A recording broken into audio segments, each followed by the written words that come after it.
Pickleonia.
Hey, everybody.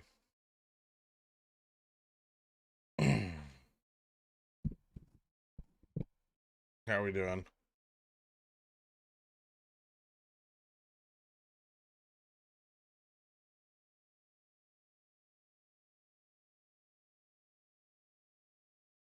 All right. So,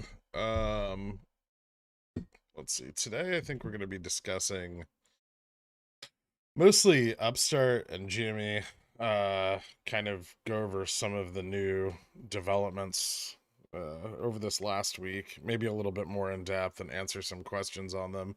I am still hungover. Thank you for asking.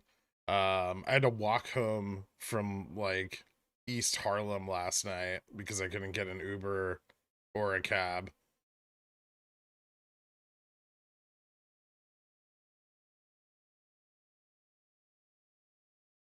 Yeah, no, definitely getting a stream today. Mostly because I don't want to do it tomorrow. But yeah, I think we're gonna discuss some of the stronger correlations with the like DFV parallel theory and how these FINRA 4210 like F6 regulations play into all of this, and I think we'll discuss some of the effects that we see in the liquidity analysis on that front. We'll take some questions on other stocks a little later, but I'm gonna get Dork on the line right now. JFresh unfortunately can't be with us today. He's with his family, but hopefully maybe he'll find some time to join in a little later.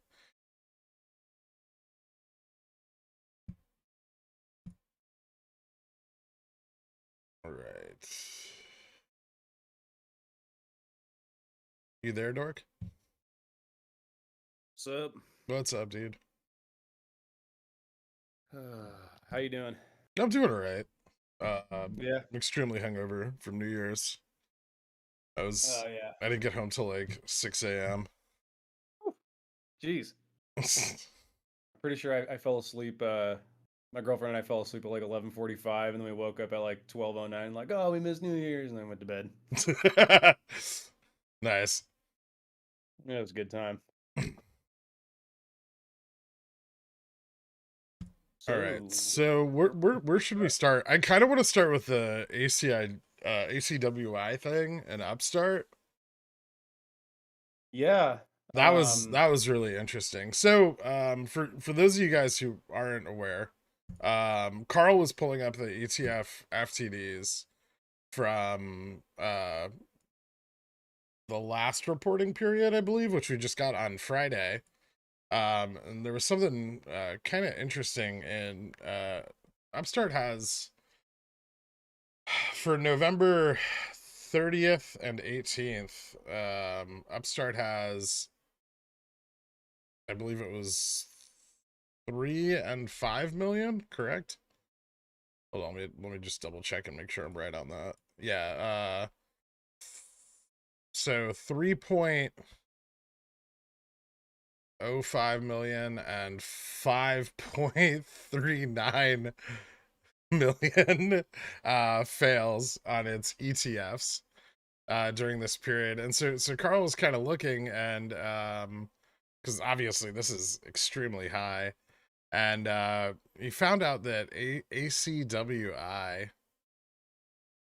which is a BlackRock ETF, is responsible for the majority of these fails.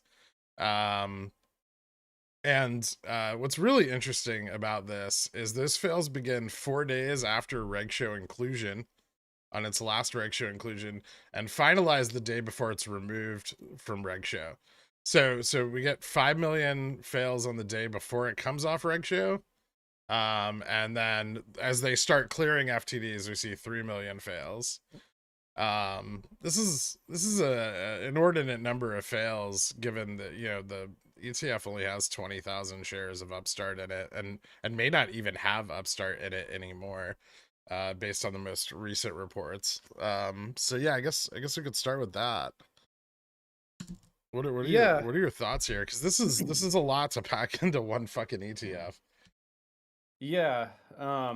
I found it really strange, and I wanted to do some digging. I haven't gotten around to it yet, but I wanted to do some digging about the weighting of Upstart in that ETF, ACWI, to see, you know, how many equivalent shares of Upstart that would be.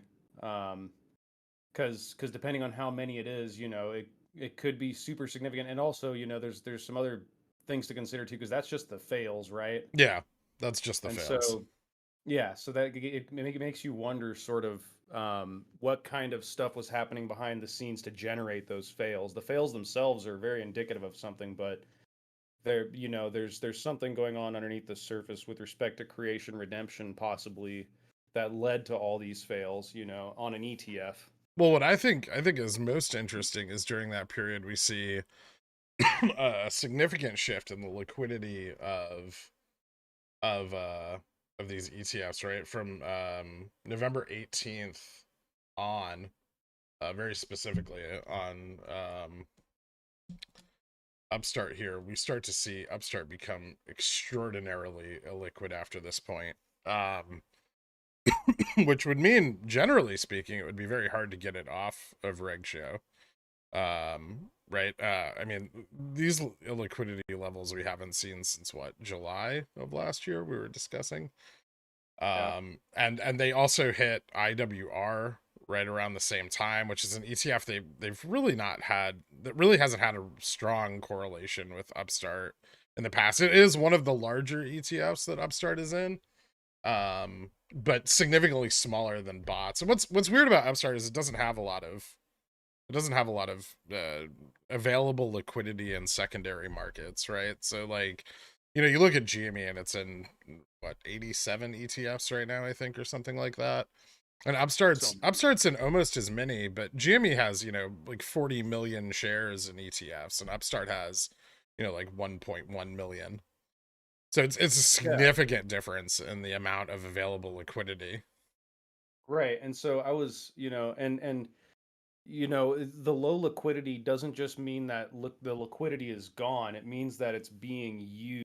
You know, the Yeah. liquidity is so it's not just clearing FTDs, it's keeping FTDs from either piling up or even, you know, accruing in the first place using these ETFs. And I think that there has been a concerted effort to keep Upstart off reg show, and you know, whether or not that's indicative of any future stuff, I'm not exactly sure. But I did look into the liquidity ratio of Upstart to ACIW, and it seems like uh, it seems like before their last earnings, it was fairly normal, with Upstart being relatively more liquid. But after, or like heading into earnings and after earnings, that liquidity ratio has gotten higher, which means that the relative liquidity of ACWI is going down with respect to Upstart, which is interesting.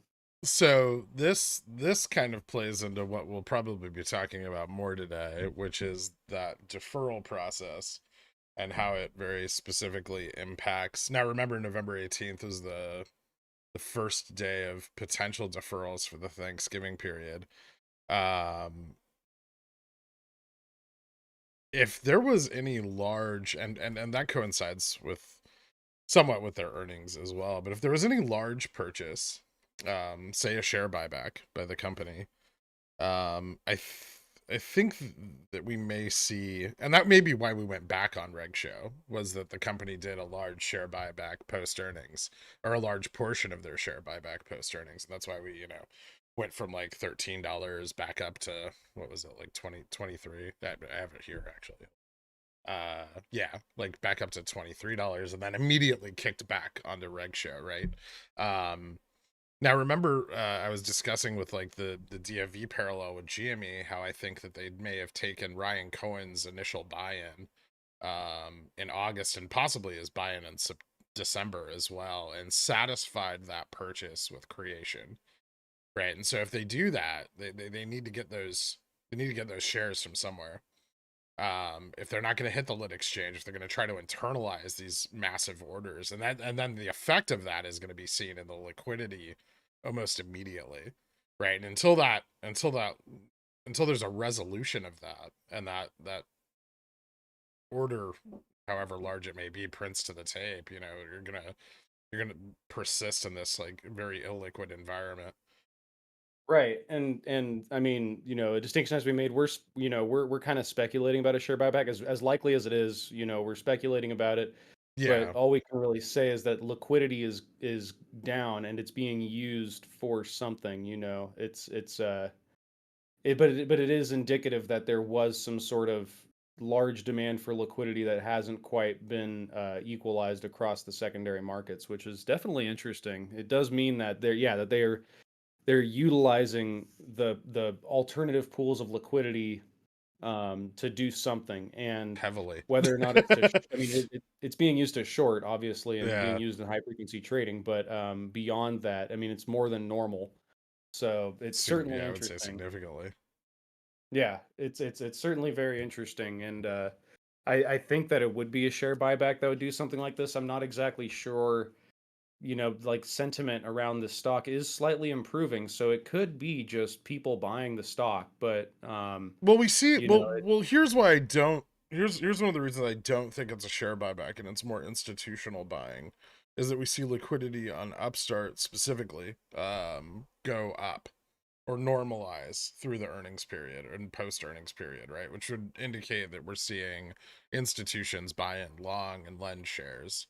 Right. We also see the borrow rate drop around that period as well. So, obviously there was some liquidity added to the borrowing pool, at least on the prime lender side. And that would be right here, right? So we see a significant improvement in liquidity right after earnings. And that wouldn't indicate a share buyback, actually. That would indicate long buying. And we do see some, obviously we don't have anywhere near all the 13F reports from this period, right? But we do see some accrual of institutional interest in Upstart, especially around these low prices, sub $14. didn't somebody Um, just buy a shitload of those shares of Upstart too? yeah, Um, Vanguard and BlackRock both bought quite a bit. That Viking dude bought at least, well, he bought 1 million shares that we know of sometime in this period. I think that might have actually been here though, um, because he filed like right after earnings. There's been some other accumulation. There's been a lot of options accumulation, so options ownership, which kind of skews the metrics on like Fintel and stuff. Um, Yeah.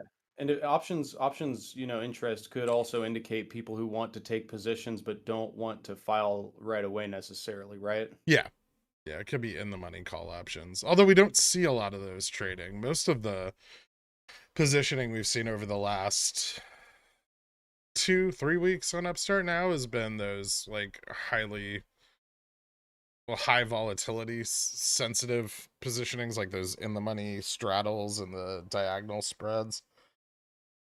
Yeah, and Um, that's interesting too, and it really kind of muddies the waters in terms of what's happening, with long positioning and long vol positioning too. It's really interesting. Like you wonder, people are getting in long, people are getting in long vol, you know, what's going on behind the scenes. You gotta wonder, is there some sort of person, or are these institutions gaining interest in the stock? And is somebody preparing to unload the large short vol position on Upstart, right?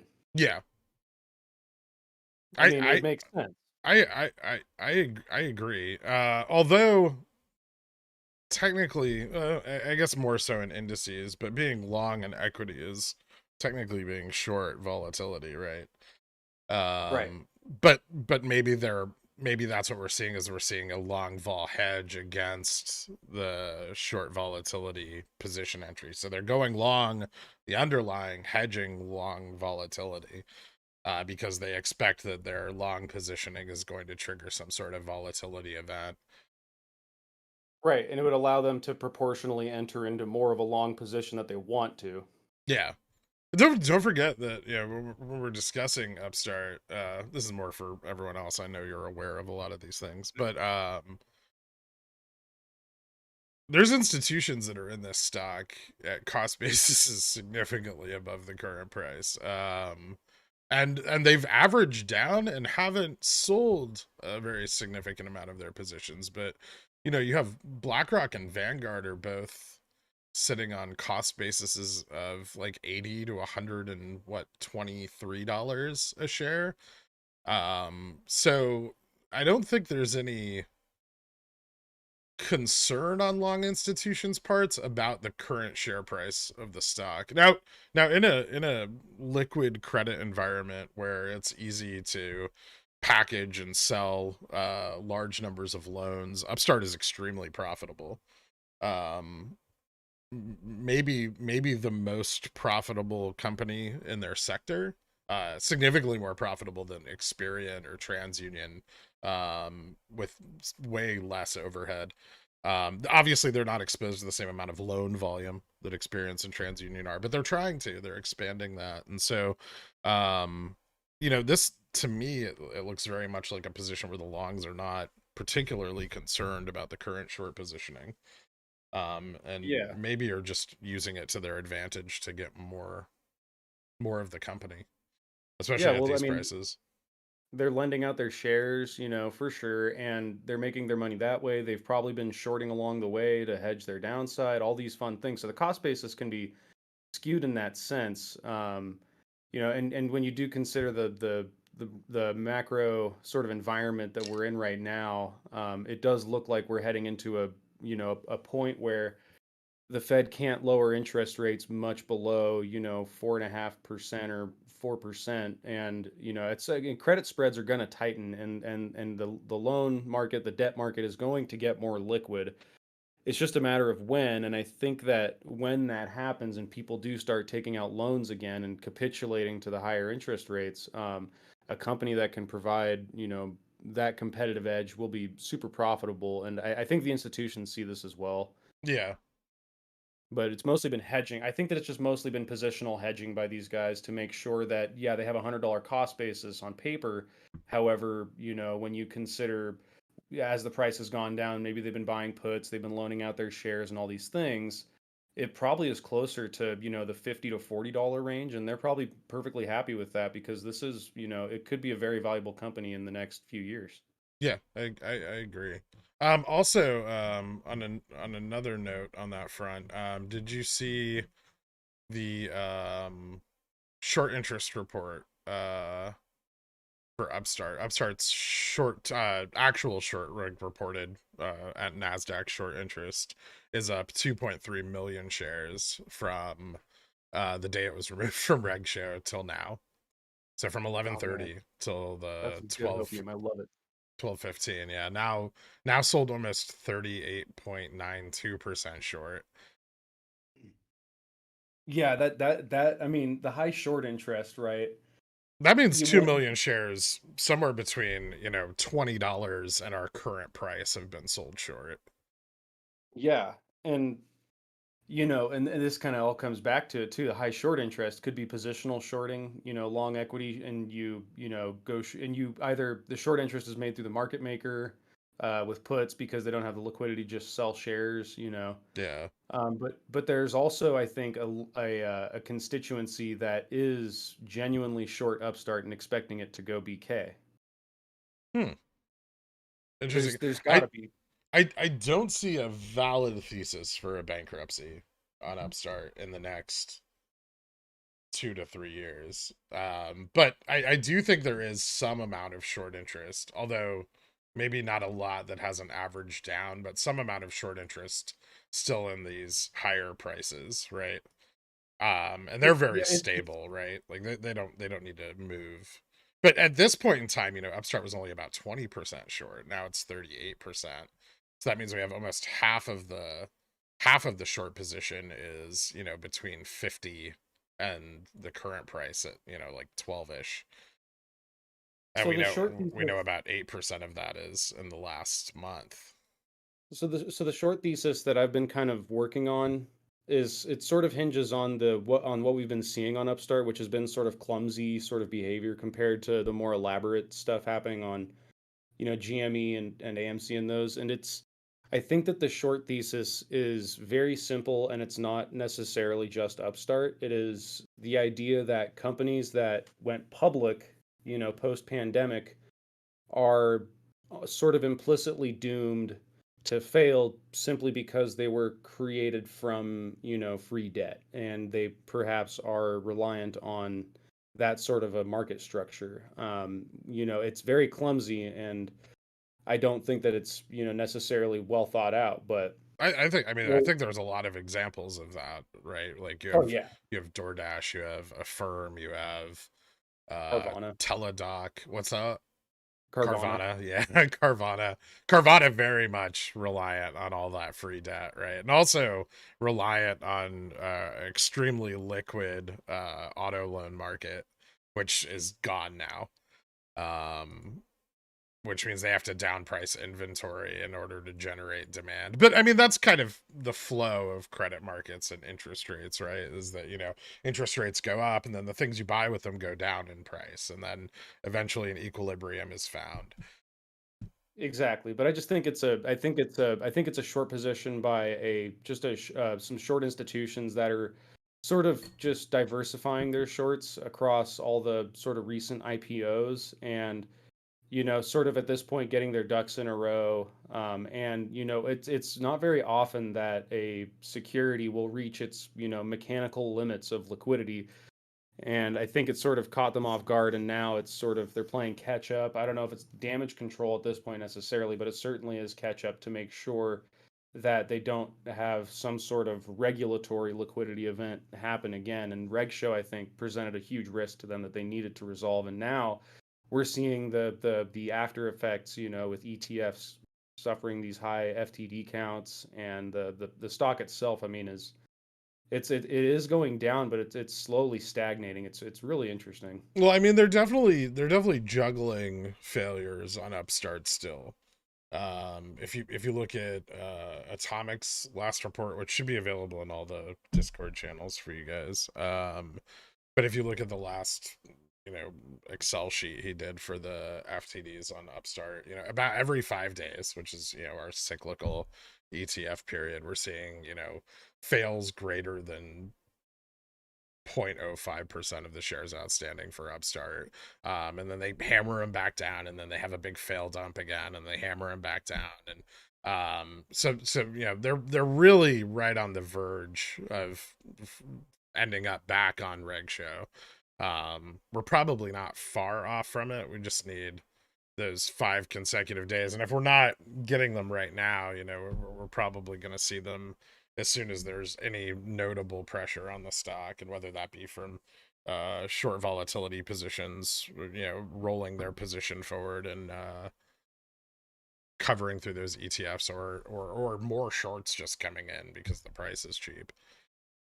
Yeah, that's definitely it's this is a cycle that, I mean, we've seen it on GME. They can keep this going for months and months and months. It takes a catalyst to sort of throw the whole, because it's a very well-oiled machine, It is, you know, yeah. just in general. So they, it needs something to throw it off in a big way. Otherwise, yeah, you can get a decent, sort of thing happening, but ultimately it'll slowly equalize unless it gets to the point where they actually have to risk off from the position. See, I think on Upstart we've actually already seen the catalyst.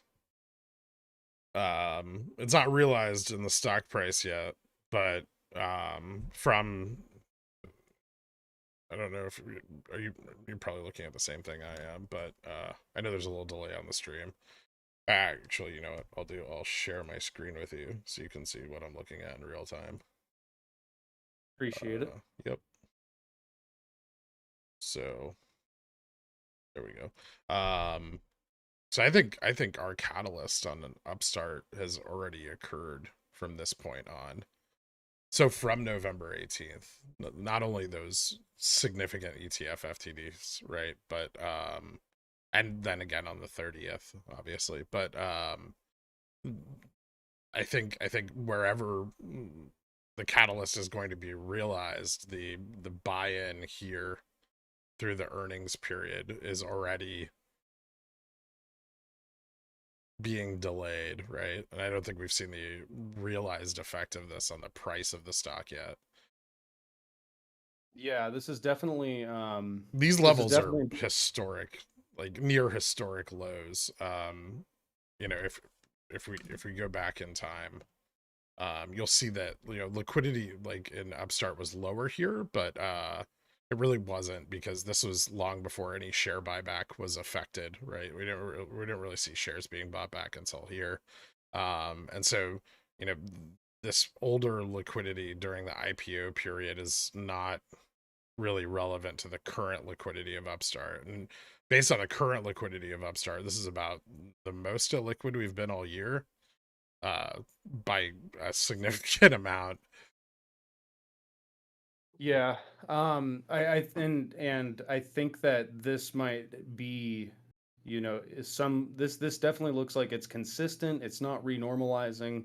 And I think that is because there's consistent pressure on the stock mechanically, and and I think you're right. This is a sort of setup for some sort of regulatory liquidity event, i.e. Yeah, a share buyback or a someone bought in, something like that. someone bought in, I think maybe quite a lot. Yeah. Or they've um been buying in consistently for sure. yeah. But what's interesting is we're not seeing very many filings in that time period to corroborate with something like that, which would indicate to me that it would most likely be either the share buyback or a market maker taking some sort of position. It could be the market, something similar to BBBY, where the market maker is beginning to hedge the out of the money call OI, which is growing significantly. Even with the big sell off a couple weeks ago due to the failure of OPEX, there's still a fairly steady increase in call OI on Upstart. Um, let's some questions here. Um, so if Upstart isn't in that ETF anymore and it goes on Reg Show again, will they have to find another ETF? Well, yeah, they would. Not only that, they have to find an ETF that's going to allow them to do that, which is tricky. Um, out of all the ETFs GME's in, XRT is the one that's, you know, utilized significantly more than any other one. It only has like 180,000 shares of GameStop in it, but they pack millions millions and millions of created GME shares into it almost every quarter. I mean, look at the resolution of liquidity on Upstart or XRT on October 31st on GameStop for an idea of just how much they pack into that one ETF. So the amount of shares an ETF holds isn't necessarily indicative of how much can be created from it. It's more So of a that's just what cap you of can how get out much of the can be ETF. created from it per day. What's that? I said it's more what you can squeeze out of the ETF. Like when you need to resolve something like this, you're practically picking up the phone and hitting up the ETF and saying, "Hey man, I need to do some really shady stuff right now and I'm going to need your help." Yeah, and finding ETFs that are complicit in, like, Vanguard funds are very, very rarely in these positions, if ever. Mostly we see it from State Street, sometimes from BlackRock. They seem to be a lot more flexible, and that may be more, I think that may be more of how their ETFs are managed. I think the BlackRock and State Street ETFs leave more of the ETF management in the hands of the authorized participants than self-managing like Vanguard does. So Yeah. I think they kind of just give the APs free reign over the ETF, but not for Yeah, all of their funds, right? Like we don't see them take those kind of risks on all their funds, just some of them. and this might also have to do with management of their long positions too. If you own an ETF, but you want to just take a long position outside of the ETF in a stock, you can utilize the liquidity from your ETFs as well. Mm-hmm. It's true, yeah. And don't forget the So, advantage this presents to institutions that are specifically long funds like BlackRock and Vanguard. By lending out these shares that don't exist, they have to be covered, which drives up the value of their long position. Right. So, normally speaking, say you could only lend in a perfectly fair and, like say like a blockchain market, like Defin's dream, right? You would only ever be able to lend the amount of shares that you own, right? But in our markets where liquidity is provided synthetically in order to maintain efficiency, lending out millions of more shares than can even be owned is very advantageous to long positions, because it means that when those are covered, it will drive the price of this underlying stock up even further. And you start to see something I think we've only really seen in the markets for the last 5 to 8 years, which is you start to see stocks go on runs that aren't, like 10-20%. You start to see stocks that are running 160, 200, 300, 400%. And you start to see it really consistently. And you start to see it on stocks where that should never fucking happen. Right? Tesla's a great example recently. Tesla should have been in a more fair and less efficient market. Tesla should have been oversold at 180 or $160, and now it's just starting to hit oversold at like 100. That's a massive consistent drop that's not feasible without synthetic liquidity. yeah, and as I've done sort of more, liquidity analysis on the broader markets, you start to see some consistencies among the mega caps, and amongst the sort of the quote unquote losers of the market and the value stocks, Mhm. where a lot of the market is actually quite it's quite illiquid. So there's like mega caps. There's some mega caps that are more illiquid than they should be in a perfectly efficient market, and there's some mega caps that are super duper liquid, and they're the real big winners, right? There's a lot of artificial liquidity that's being used to just, in synthetic long positions, essentially, you could call them, not to be confused with an options position, but just, Yeah. being just over long a stock will inflate the price. And you see after 2008 that that sort of really kicks off.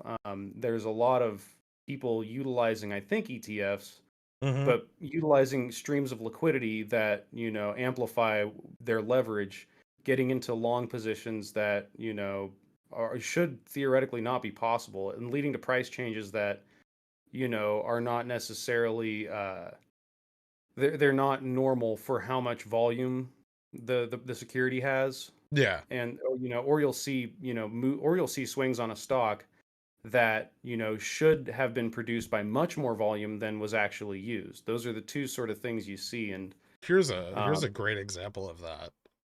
oh yeah, Caterpillar is perfect. Yeah. Yeah, Caterpillar is owned outright, probably not only by their employees and generations of Midwestern laborers that have, owned the company for the last 50 years, and, through employee compensation, and their board actually doesn't own a lot, but almost every major institution has a huge position in this, right? And the Caterpillar is extremely overlong, right?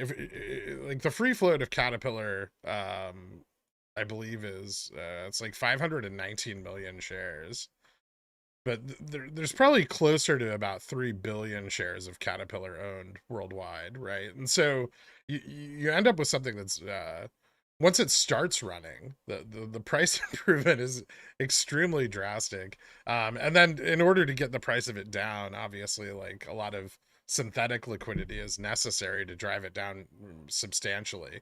And so, people always want to short Caterpillar, and I warn them not to. And that's because, the downside tends to have these violent breaks of upward movement, due to the fact that they need to reposition synthetic short liquidity in order to keep driving the price back down. And you see this on stocks like Apple and stuff too. Like, far more of Apple is owned than actually exists. And this is one of the reasons markets support synthetic liquidity creation, because, otherwise, everyone would buy all the shares of Apple, and then you'd go to buy a share of Apple and they'd be like, nope, sorry, that's it. You can't get any more. Yeah, and that's not an efficient market. No, It's that's not. and that's really the big danger of this whole situation too. And I was kind of trying to pump some copium into the hopium for the guys last night. I was telling them, you need to consider the broader implications of all of these situations with Upstart, GameStop. It seems so cool because, the illiquidity causes, massive price swings. However, you need to consider the broader market implications of this. And it's honestly kind of terrifying to think of all of this imbalance in liquidity being resolved suddenly. It's really, like, each time this happens, like when March was happening, like, I was kind of concerned that the stock market was about to crash, like, super hard. Yeah. Like, everything was bouncing, everything was going up, and it was cool and all, but it was so unnatural and so crazy. And same with August too. August was nuts. And I was so freaked out about just everything going to zero so, like, instantly, just because of what we've learned from GameStop, and really kind of digging down on this whole process. It's really cool, but it's also it should scare the shit out of you if you're thinking about it logically. And the fact that this is not just happening on GameStop, it's happening everywhere all at once, right? And it's being used for different reasons. It's really crazy. It's kind of mind-boggling to think of the scale of something like this. Everyone's doing it. I think that it's just the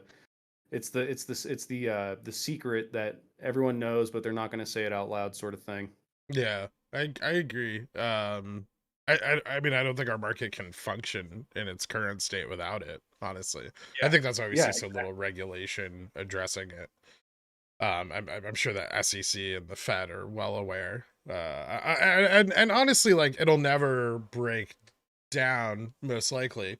Like, I don't think we'll ever see a realization of all the liquidity at once, and I don't think anybody in power is going to allow it to become the contagion it could be, because they'll just shift into QE, right? When it started to yeah. become a contagion in 2020, they immediately went into quantitative easing. So it's not like this is an unknown factor, It at would, it would least take it would take a loss of confidence in the dollar, like, to an extreme amount, in order for something like that to happen. People running away from U.S. markets would be the only thing that could cause something like that. yeah, I agree. Yeah, we would have to have a significant devaluation of the dollar, which isn't Right. happening right now, right? Like, we're currently just driving up the value of the dollar, which dries up liquidity, but it also eases some of this. in a way, because it lowers the amount of participation and thus slows down the churn of synthetic liquidity into the market. But it also, in a way, it also sort of it kind of damps it because you also have foreign investors being more attracted to U.S. equities Yeah, because of the increased value of the dollar, meaning imports go down and all that fun stuff. But yeah, it would be like the Fed defaulting, something like that. Short of that, I don't think this is going anywhere. I think that, the markets can handle it, or the Fed will respond if they can't, yeah, I agree. because it's the giant elephant in the room that they have to keep fed. I will say, well, I'll go into this more a little bit later, but there's some other interesting points on this from a more macro perspective that we'll dive into. Carl asks, wouldn't a speculative short via Durek's remark imply a more dramatic covering if the short thesis is invalid and the company turns around, on top of vol shorts exploiting price action? Yes. Yeah, I agree. Yeah. Upstart. If there's either a realization of the catalyst that's already in, or there is an additional catalyst, Jesus Christ, Upstart's gonna rip super fucking hard.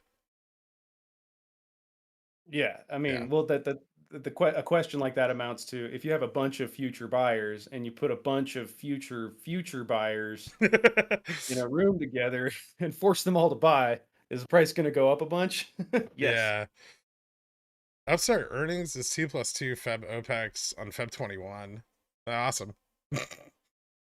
Yeah, I mean, if they announce the buyback at this point, but I think what we're seeing is we've either already seen institutions buy-in here, right, where we see liquidity flow in pre-earnings, right, or we're going to see, or we've already started to see some of the share buyback affected.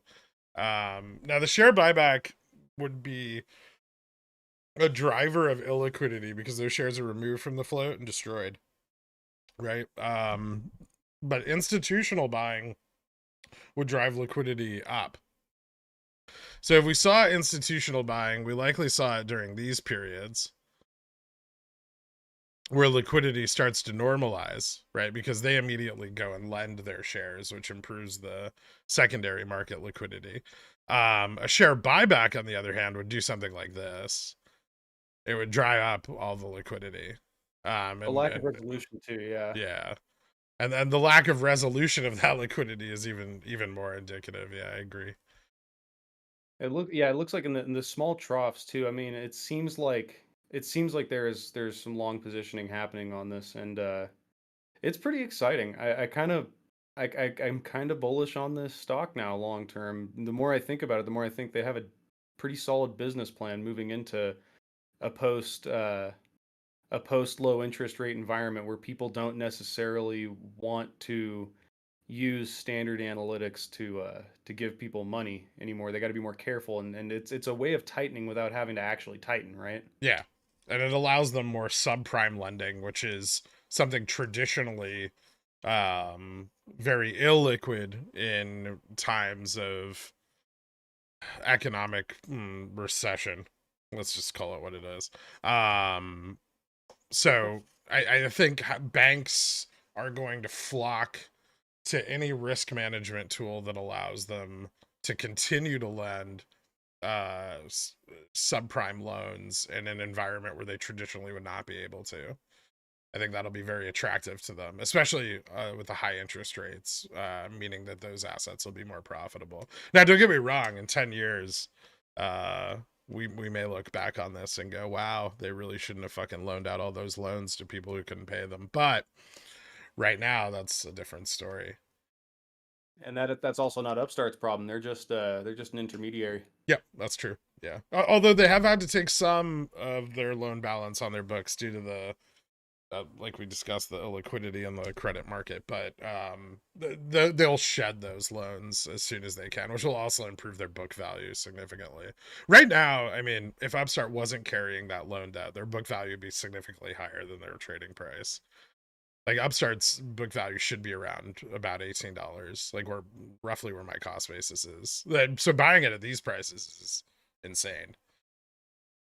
Yeah, and another thing we should consider with a share buyback too. People have been wondering, like, doing share buybacks into a recession, how is that a good thing?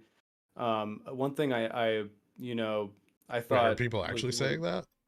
there's people who are saying doing share buybacks while the stock market is going down because they're assuming that a share buyback is sort of expressly for the purpose of raising your stock price, but it's not. It's No. also for being able to offer shares to employees, right? Hmm. Trying to attract talent with stock options, Yeah, I and think I getting think them. anybody who's bearish on Upstart really needs to take one piece of advice from JFresh and go listen to that last earnings call. They really know what they're doing. They're not these- the company is not run by stupid people. They were well prepared for this eventuality, and they are more than prepared to weather a decline in the credit markets for not just the near term, but for a few years, if not longer. Yeah, then that's definitely a great setup. I mean, any company that's been keeping their debt low, and planning on growing, being able to, like, a recession, it's a bad sign for companies who aren't in a good place, but for companies that are in a good place, a recession presents a great opportunity to grow and to really build that long-term value. Well, not to It's mention all of your competition. If you're small and efficient, and this is one of the reasons I'm still very bullish on GameStop. But if you're small and efficient, your competitors who have been relying on free debt to massively expand their businesses well beyond their ability to maintain those profit margins, as we see with Nvidia, Tesla, Amazon, Google. I mean, Meta. Name it. Name a big company that's been successful over the last 10 years, and they've all grown well beyond their means, right? And by being a company that hasn't, you're actually very advantaged moving into this period where all of your competition, all of your big competition that you could have historically never taken on, all their margins are collapsing. They're cutting back, they're pulling back services, they're cutting employees. They're going to be doing anything feasibly possible to get their insane margins down, right? Whereas companies like GameStop, Fubo, Upstart, all these ones that I've looked at primarily, but many others as well, this is their opportunity to grow bigger. And in the next 10 years, there's going to be a big restructuring of what we consider to be America's top companies. And some of the companies we're looking at now, probably not all of them, definitely not all of them, but some of them will be up there. They will take advantage of the reduction in the size of the market and use their efficiency to beat out the competition that simply can't react as quickly to changing trends. Oh man, that didn't sound like my calls are going to go up on Monday. What do you have calls on?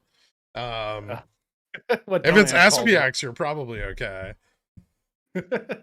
I'm just saying, I think that quite a few viewers kind of get caught up in the short-term profits sort of thing, and Everyone uh, always like gets caught up in what things cost, right? So I think that's the biggest fallacy of all retail investors is they're always concerned with what the price of their stock is, but they don't they're not concerned with much else, right?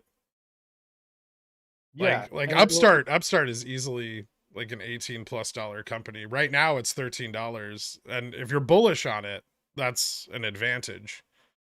If yeah, you're and bearish on it, you're probably taking profits. But you know, that's not likely to last, right? In the long term. And so, you know, you're mistaking the price of an equity for what it's actually worth.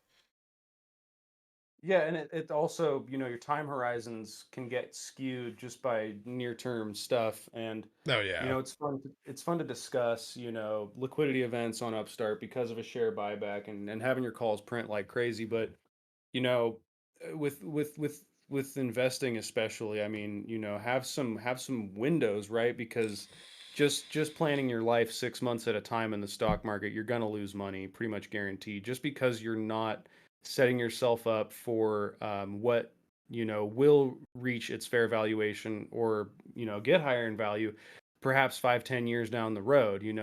Everyone's sitting on, thousands of Upstart shares going, oh man, I'm down. Perhaps Upstart, within the next 10 years becomes a $200 company, right? Mm. And with the same float. And now you get to sell some super sweet vol, but like, some people, because they think, oh man, Upstart was down and I was down a bunch and now I'm break even, I'm just going to offload. Yeah, You're making, that's a big problem. yeah, everyone's talking about, offloading their GameStop, and I mean, I get it because they don't have a lot of forward guidance on that one in particular, but True. you imagine, 10 years down the road, 15 years down the road, where do you see, company X that you are invested in, and is it a smart idea because I'm down over the last 6 months on company X? Does that mean that I do not have a valuable position still, right? Yeah. So it's just something I'm just trying to sort of, sneak in Value the investing. I get it. yeah, just something for, chat to consider, because it's something I see a lot. People being down on stuff like their Fubo and all that. And I mean, I get it. It sucks and it hurts, but like who hasn't been super down on a position, especially like big investors like Warren Buffett and those guys. They, Burry, they've all been super duper down on a position and hemorrhaging money like crazy. And then at some point, the value that they saw is realized and everyone goes, "Oh, they're such a smart investor." But Yeah. before that, everyone was No one calling was them an saying idiot. that when they were down 50 or 60%. Yeah, they're calling them stupid, and they're everyone's being emotional. I mean, like, people But are if you, giving Kathy Woods a lot of shit right now, and she's been buying a lot lately. But oh, dude, she's really buying at the right time. I mean, don't get me yeah, wrong. She buys her shares into ETFs, right? And so immediately upon buying, she's creating tons of synthetic liquidity in the stocks she's buying. But she's also making fees off of that, right? Off of all of that creation redemption on the things she purchases. So everything she buys immediately gets shorted, right? But she's yeah, getting very good prices, and she doesn't care. A lot of her near term risk and the drop in price after she buys in is offset by the fact that she's immediately lending those shares out. She's immediately collecting fees on the creation and redemption of those underlying shares. Her strategy yeah. is I've been actually yeah, far more sound than a lot of people give her credit for. I've been getting more and more bullish on Kathy Wood's ETFs over time, just because she's been loading up on long positions. That's something you want to see. I mean, I think she's a little early. I agree. Um, I agree. but I don't think she's wrong with her investments. But I I think think she that also, like I the right said, I idea. think she knows that she's going to collect fees off the shorts while they're still betting on the downside. Yeah, because they're thinking near term and she's thinking long term. And sure, her ETF could be down a bunch now. She's loading up, and especially with long positions because they cost nothing to hold. She's fine with sitting around for 10 years. Collecting the creation redemption fees. The borrow fees. She's fine with that because it'll help her bottom line. It'll help her sort of compound those positions. And Hmm. Yeah, she in can the just end, drip those fees back into those positions, yeah, right? yeah, So, exactly. I if mean, her buy-in point for something like Upstart, right, is, here, and she starts lending out those shares, her profits on that position begin to climb, right? And the price of the position drops, right? But, she can take these profits and reinvest on the drop that she's helping to facilitate by providing the liquidity for, right? And then when that turns around, she has an even larger position in the next bull market. oh yeah, people like her and Warren Buffett must be stoked when they see the price of the stock go down and they just bought, because it means they can buy more and they make money. Like it's I mean, you got to think long term. And yeah, you'll see, like, especially as a big investor, like I bet that's not an unusual thing to have happen to even a hedge fund. They buy something and it immediately starts going down just because they automatically lend shares. And it's almost expected, right? It should be expected. I mean, Yeah. think about Saman and his buy-in, right? Yep. I mean, that was probably an automatic response just by the fact that he probably was lending his shares and they just immediately got lent, immediately used to short, I mean, so, unfortunately, it was Revlon, but if it was something you really saw a good value in the long term, you'd be stoked. You'd get your lending fees back to you, and you'd just go and reinvest them. And it's not a bad thing, and especially if it's a good company and you have a really solid thesis, it should be encouraging to see, right? But I I don't know. agree. I It's I, something I I don't. want to, and you know a lot more about my portfolio management than I would say most of the chat. But it's something I really want to try to drive home over the next quarter is that your portfolio should be a portfolio. It should not be cash and 14 DTE options. This is not a portfolio. This is not how you build wealth. This is not how you build income. This is garbage. This is just you gambling on shit every time you get paid. Um, there's a reason I enter these positions with CSPs. I build credit. I use that credit to then buy long options. If I face assignment, then I have a long-term shareholding.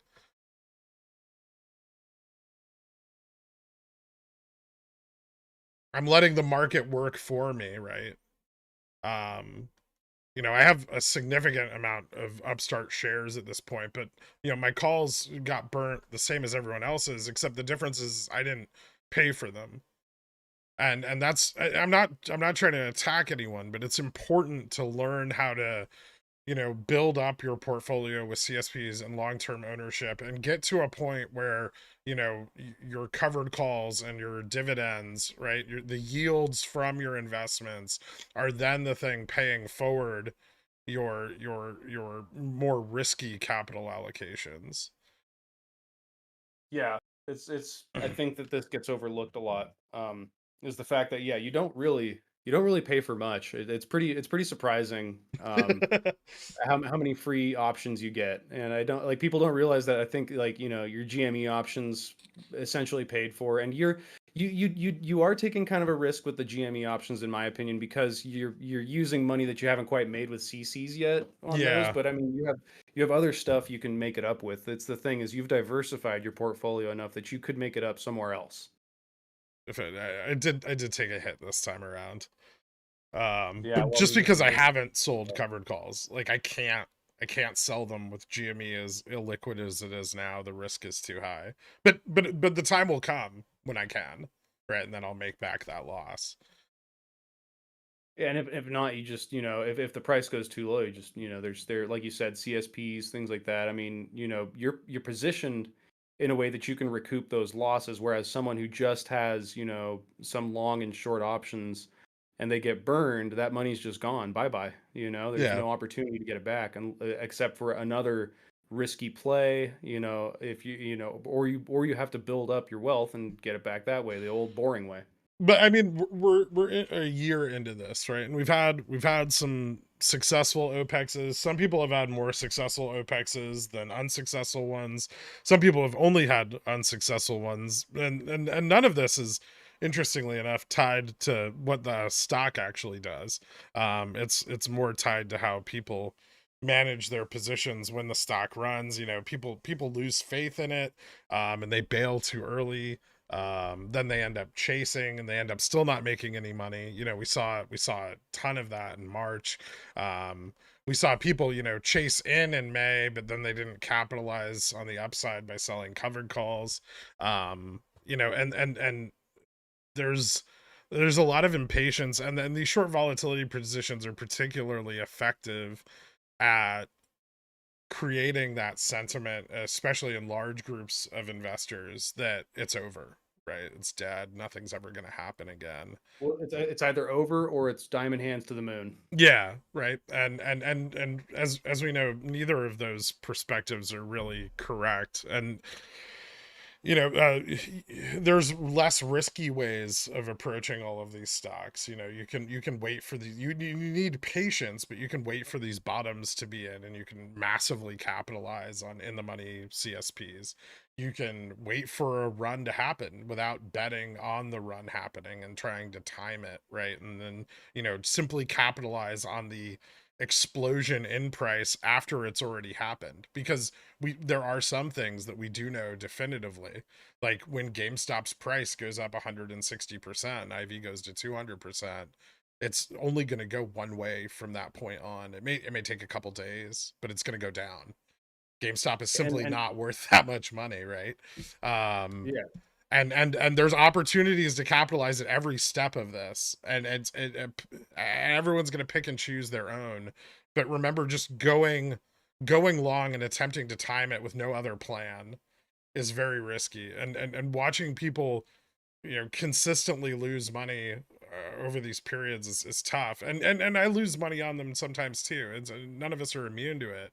me too. But I'm also not taking risk I can't afford to take, ever.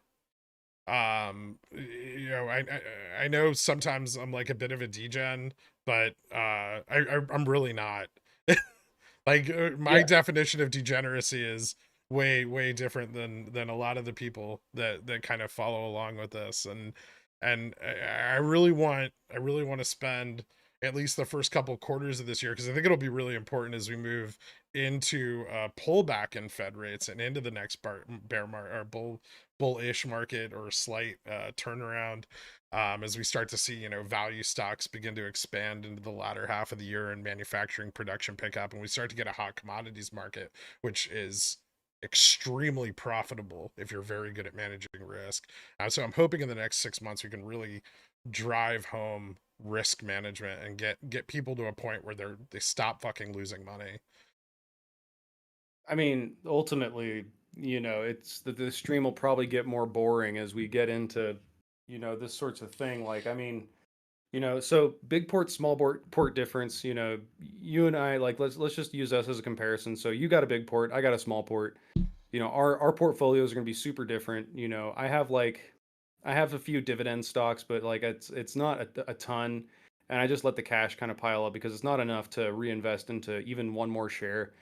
But what I'm doing is I'm maintaining a large cash position for these, good deals that I see. And if I see something good, I buy it. But like I'm building a position with a small portfolio with the intent to have that work for me in the future. And in a small portfolio case, just having cash, as your main component, like 70%, 80% cash, which is what I'm at right now, is a real it's a good position. And then I've just been using, little bits of money here and there on these OPEXs because I know I can write the losses off because it's not very much money, Yeah. right? So I don't really care too much because I'll get it back. But that doesn't mean that I'm not looking constantly. Like every day I am scouring everything that's happening, seeing, things that are moving, and I have some companies on my list that I want to buy, but I'm not because, there's going to be an opportunity where I can, you know, at least get like 20% more than I could if I just bought everything now.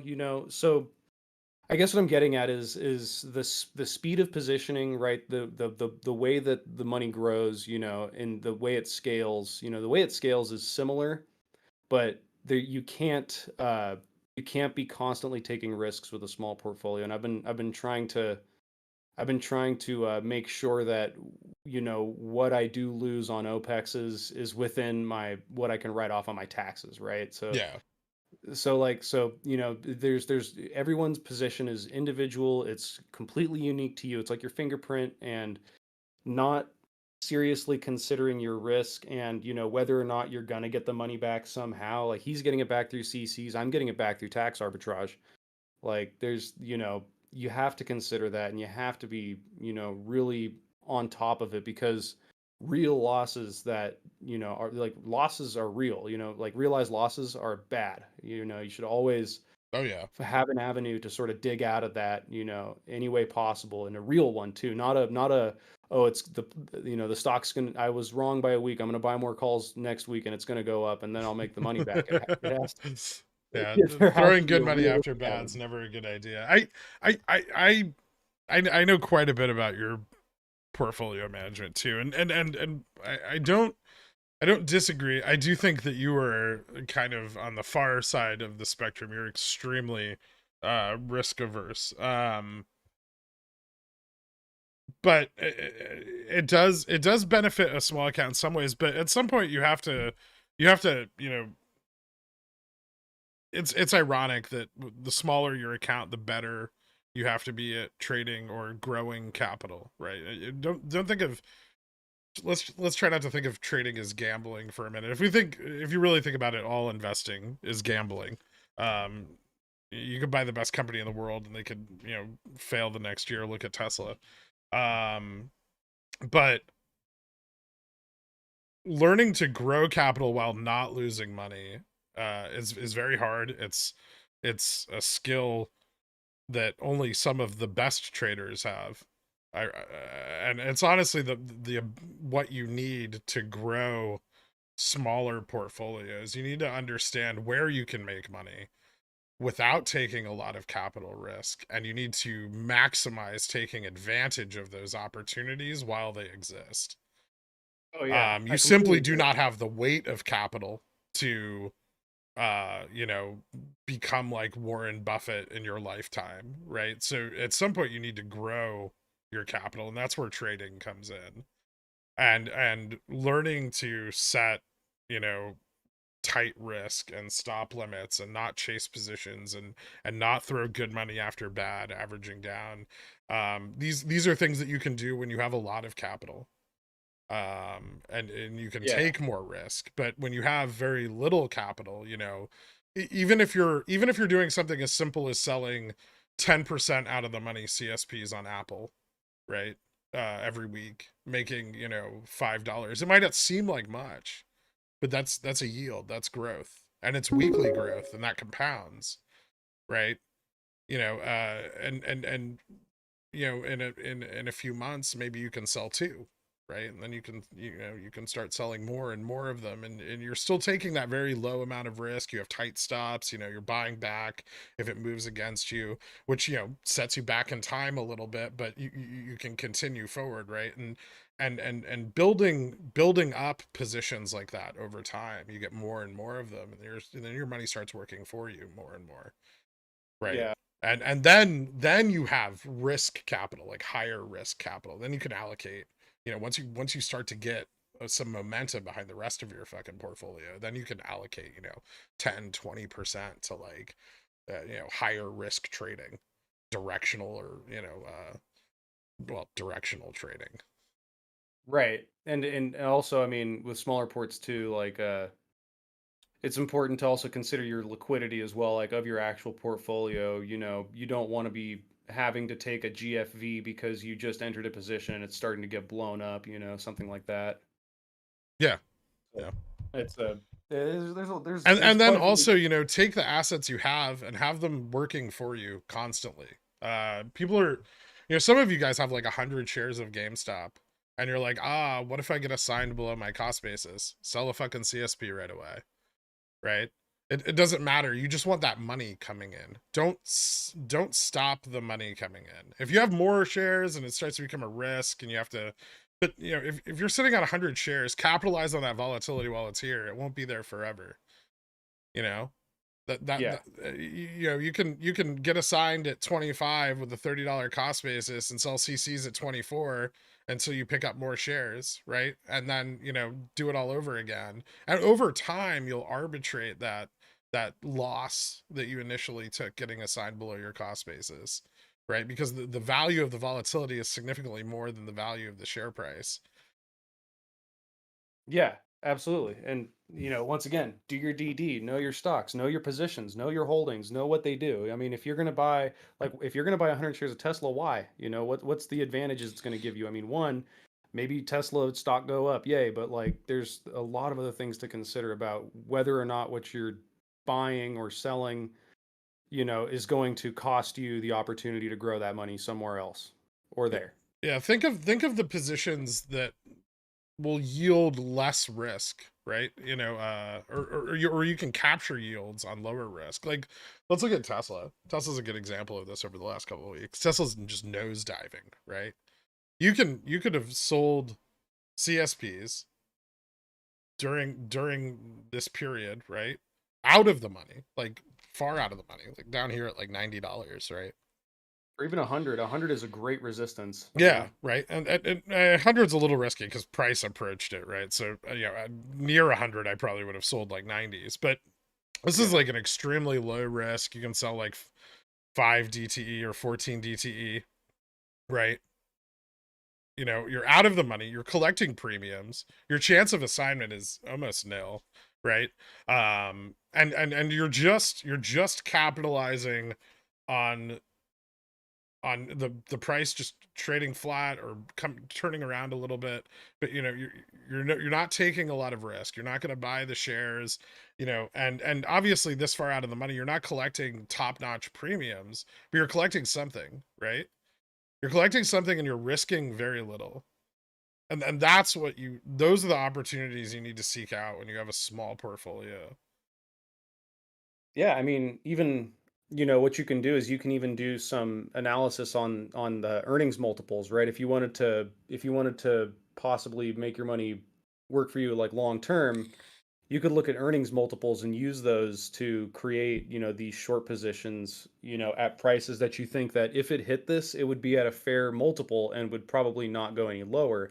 So, some like Tesla, if I had the money to do this, right, when it was, nosediving around like 140, I probably would have sold, 100 puts. And then as it got closer and closer to 100, I'd probably start, selling, 90 puts, like you said. That'd be a great choice. And then you hedge that position with some sort of long vol position so that if you do end up getting assigned, the risk to your money is minimized, right? You're not Yeah. just ending up holding a bunch of shares of Tesla you don't want, right? Well, you can also, and this is something I've been talking about a lot more recently too, is managing the one position you've got. If you've sold covered calls, you can turn it into a spread. If you've sold puts, you can turn those into a spread, right? And you can hedge and protect downside moves against those positions, and that's the flexibility that options allow. And most of the people in here are far more versed in options than the general public. This is not something that's like super fucking advanced. People could do this, right? I know guys who built their ports selling short strangles on SPY every day, right? They would wait till the midday dip and they would just sell short strangles out of the money. They wouldn't make a lot of money, but they'd make money every day. Yeah. I mean, and And and that's what also hedging matters. your Is losses. just like Carl said, 1% daily compounding gains is 12x in a year. Yeah, I mean, you really have to consider. I mean, you're going to get a huge long position on something too. I mean, hedge your downside, whether or not it's, selling CCs or buying a long dated put for your position, something like that. Just always consider the sentiment around what you're buying and selling. Always consider the broader market sentiment. I mean, you really need to, I mean, everyone's got a day job, I'm sure, and all these things, but take some time to just sit and think about your position and where things are going and whether or not your current position is hedged or is just safe against what could happen in the future. There's an advantageous move, there's a disadvantageous move, and you have to consider both of them. If you just see the dollar signs, or you just take one direction or anything like that, you're being a little myopic, and you need to be realistic about what's going to happen in the future. Yeah, if you're positioning in the stock market as I have 50x weeklies that are $25 out of the money, you have lost to greed, and the position you have taken your risk is the premium you have paid. Right, Now or it if you is a position. Don't get me wrong. That's a position, and sometimes that position can print, and it can make you a lot of money. But you remember when you enter a position like that, especially with these OPEX runs and stuff, you are entering a position where you are saying, "I am risking 100% of the premium I am paying in order to capitalize on this potential high risk, high reward scenario." So when right. you're thinking I'm going to buy 50 calls, maybe take a step back and go, maybe I should buy like 5. I can risk 5 contracts of this premium price, but you Right, may or, not be able to or risk 50. And by the time you go to sell it, if nothing happens, you've lost all of the premium. It's gone, right? And not just that too. I mean, if you're doing some sort of volatility play too, I mean, reducing net delta in one direction or another just by having some sort of counter position will save you so much downside if it moves against you. It's I mean, like while I've been positioning for these OPEXs and stuff, I mean, I've reduced my downside by like 30-40% just by like buying a super short dated put, intraday, and just, because like GameStop's gonna get shorted, it's gonna go down, and those intraday puts, they take away a lot of the sting of having your contracts take a big giant dump and go to zero. They don't necessarily go to zero at that point. They go to minus 70%, minus 60%. Yeah. You're not taking 100% hit.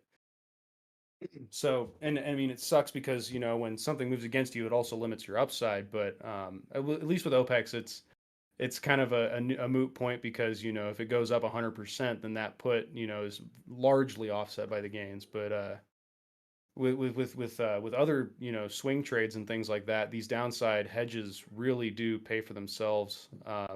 It just in terms of peace of mind, if anything.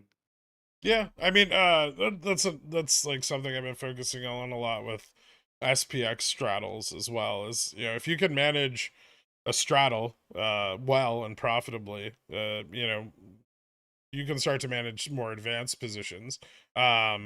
Straddles are really interesting when you have a volatile market because the underlying is going to move.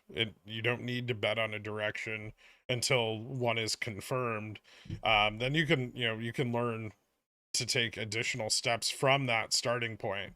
Straddles aren't highly profitable on their own, but you can make them profitable, right? You can allow the capital to flow to you instead of trying to fight against it or bet against it.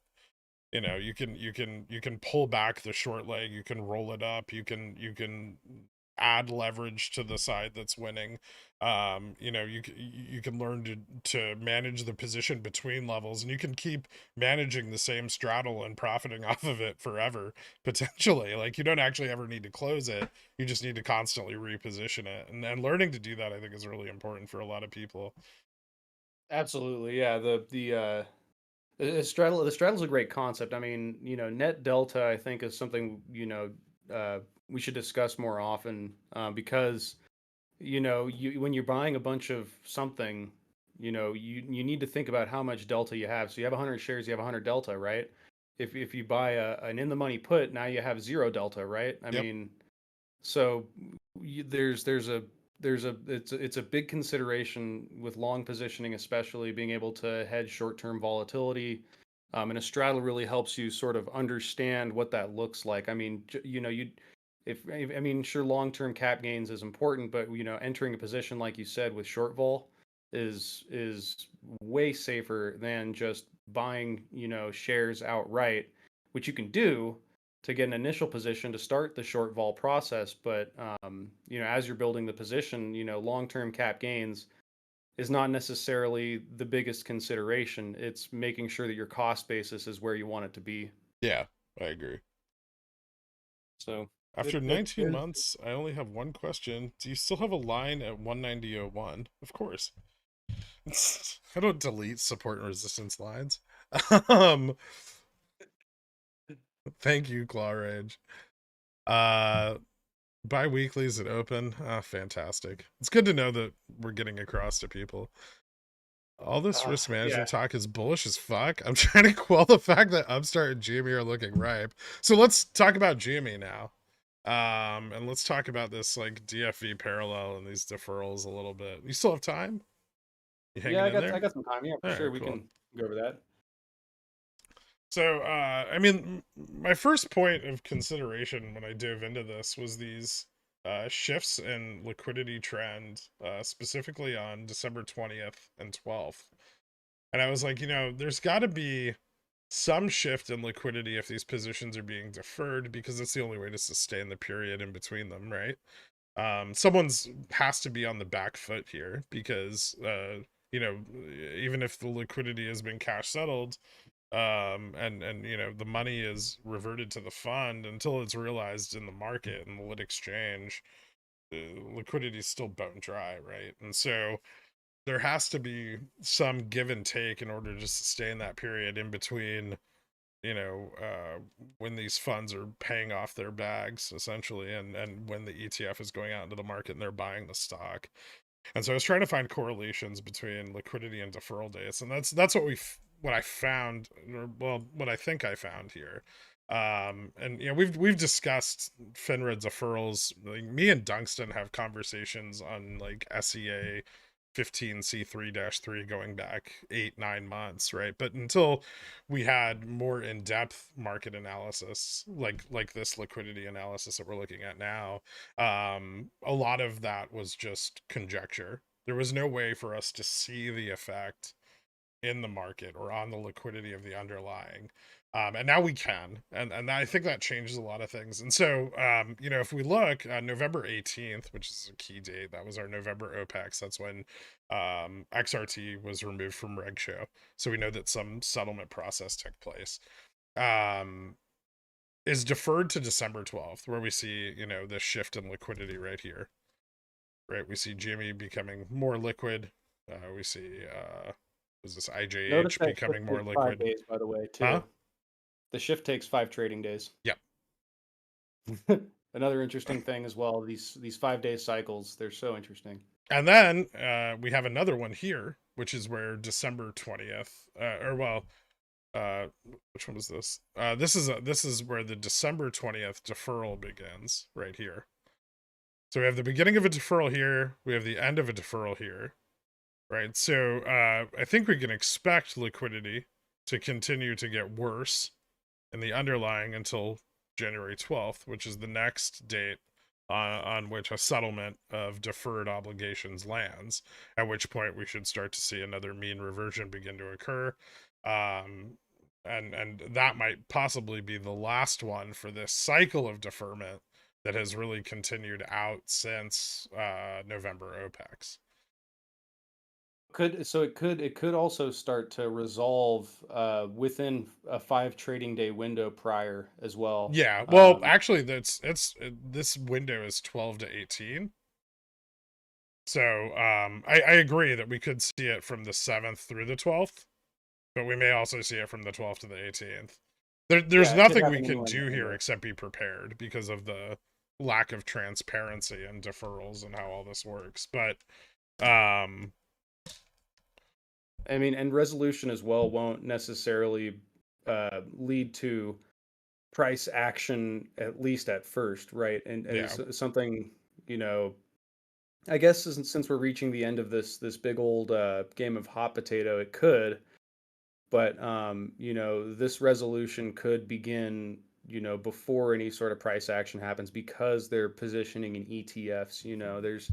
There's things happening behind the scene, as the players involved prepare themselves for something like this, right? The price action is the crescendo of the whole act, right?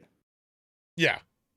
And so what I wanted to do was, once I saw that, I was like, okay, let me see if I can find historical examples of this playing out. And I moved back here to, December's deferrals, which we knew something took place here between December and March, right? We saw far more realization of liquidity during this period than we've seen in the current one, but the split does have an effect. But we see the same deferrals occur with January 6th and January 24th through 26th being deferral periods from the December OPEX. And I was like, okay, well, that's only really one deferral, and then we have maybe Feb to March as well, right? And we see that crossover and liquidity occur here right at February OPEX, right? And then its resolution doesn't occur until March OPEX, right? And then obviously still curious, I go back to the last time that so remember that the dates aren't the same every year, and so deferrals occur through different windows, and through most of 2021 we don't really have any holiday deferrals that fall during OPEX settlement. And so I have to go back to 2020 to find holidays that are falling on the OPEC settlement periods. And so I think it cycles off and on just about every year.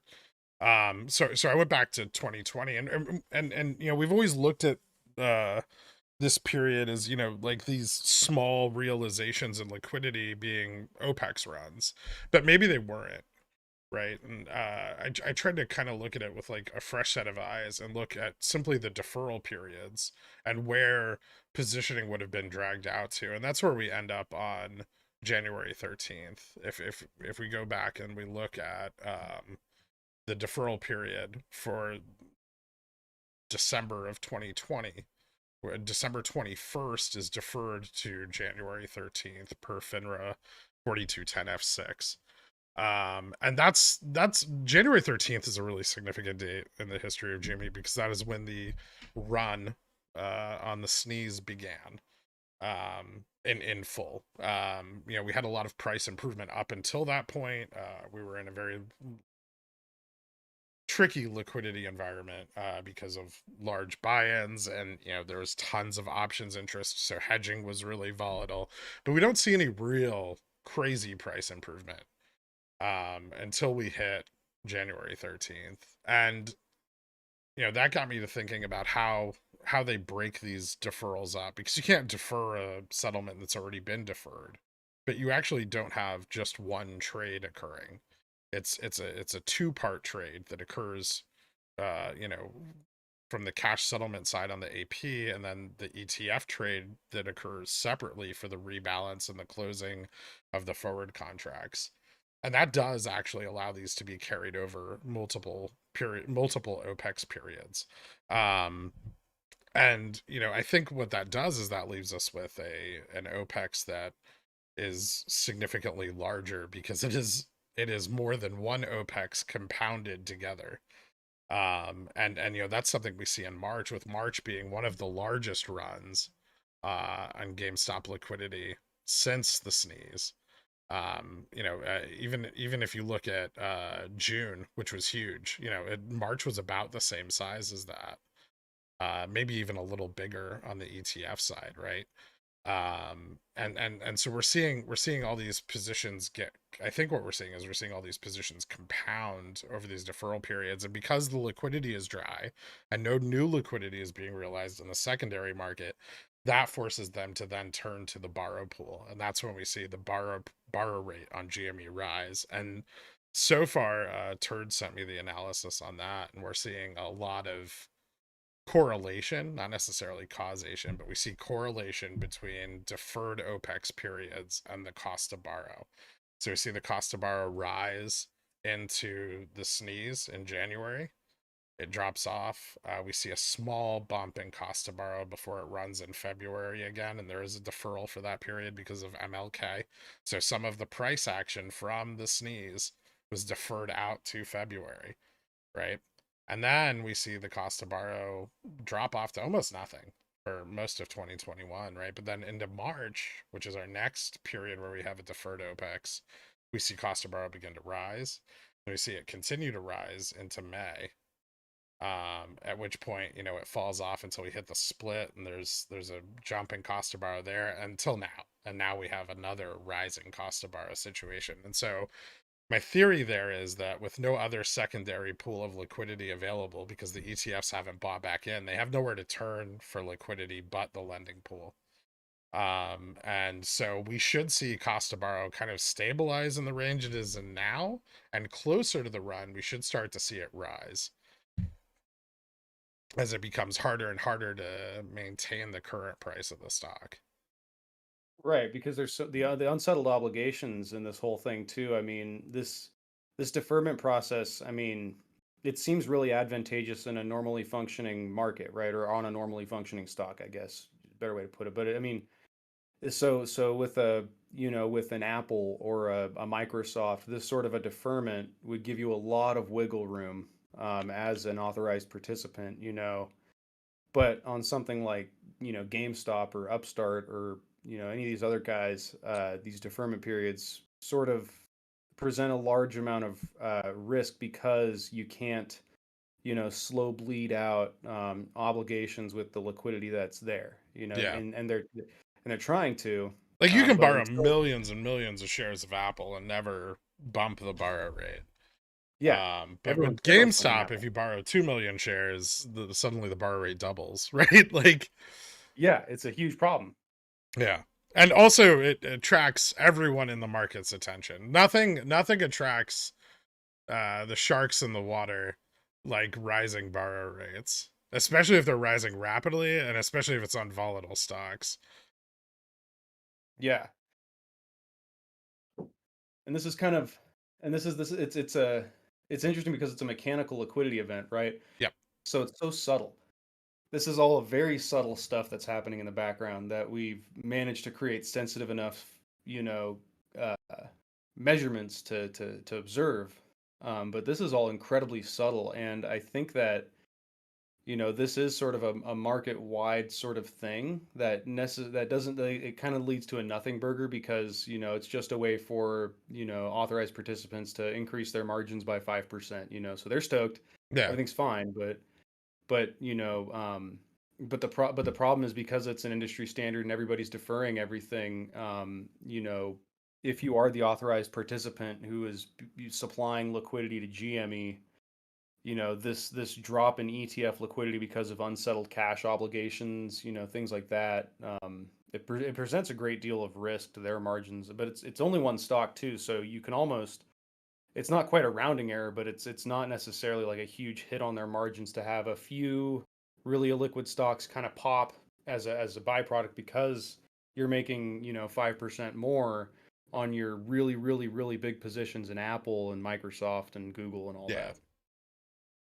Well, So I'm I know you were kind of excited about it. And I think everyone knows why I'm excited about it, but I'll clarify, I guess. I'm really excited about this kind of newer discovery because it ties together all the missing pieces that we kind of have over 2022 with why we're not seeing OPEXs occur in their timely F-man fashion.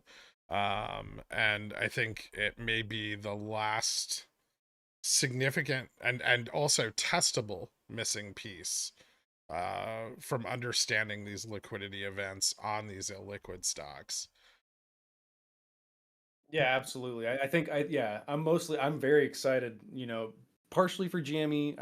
Part of me doesn't care if it goes up or down, but seeing the action in the borrow rate and seeing these deferrals and the pieces are falling into place so far, which gives me a lot of confidence in our ability to replicate this elsewhere.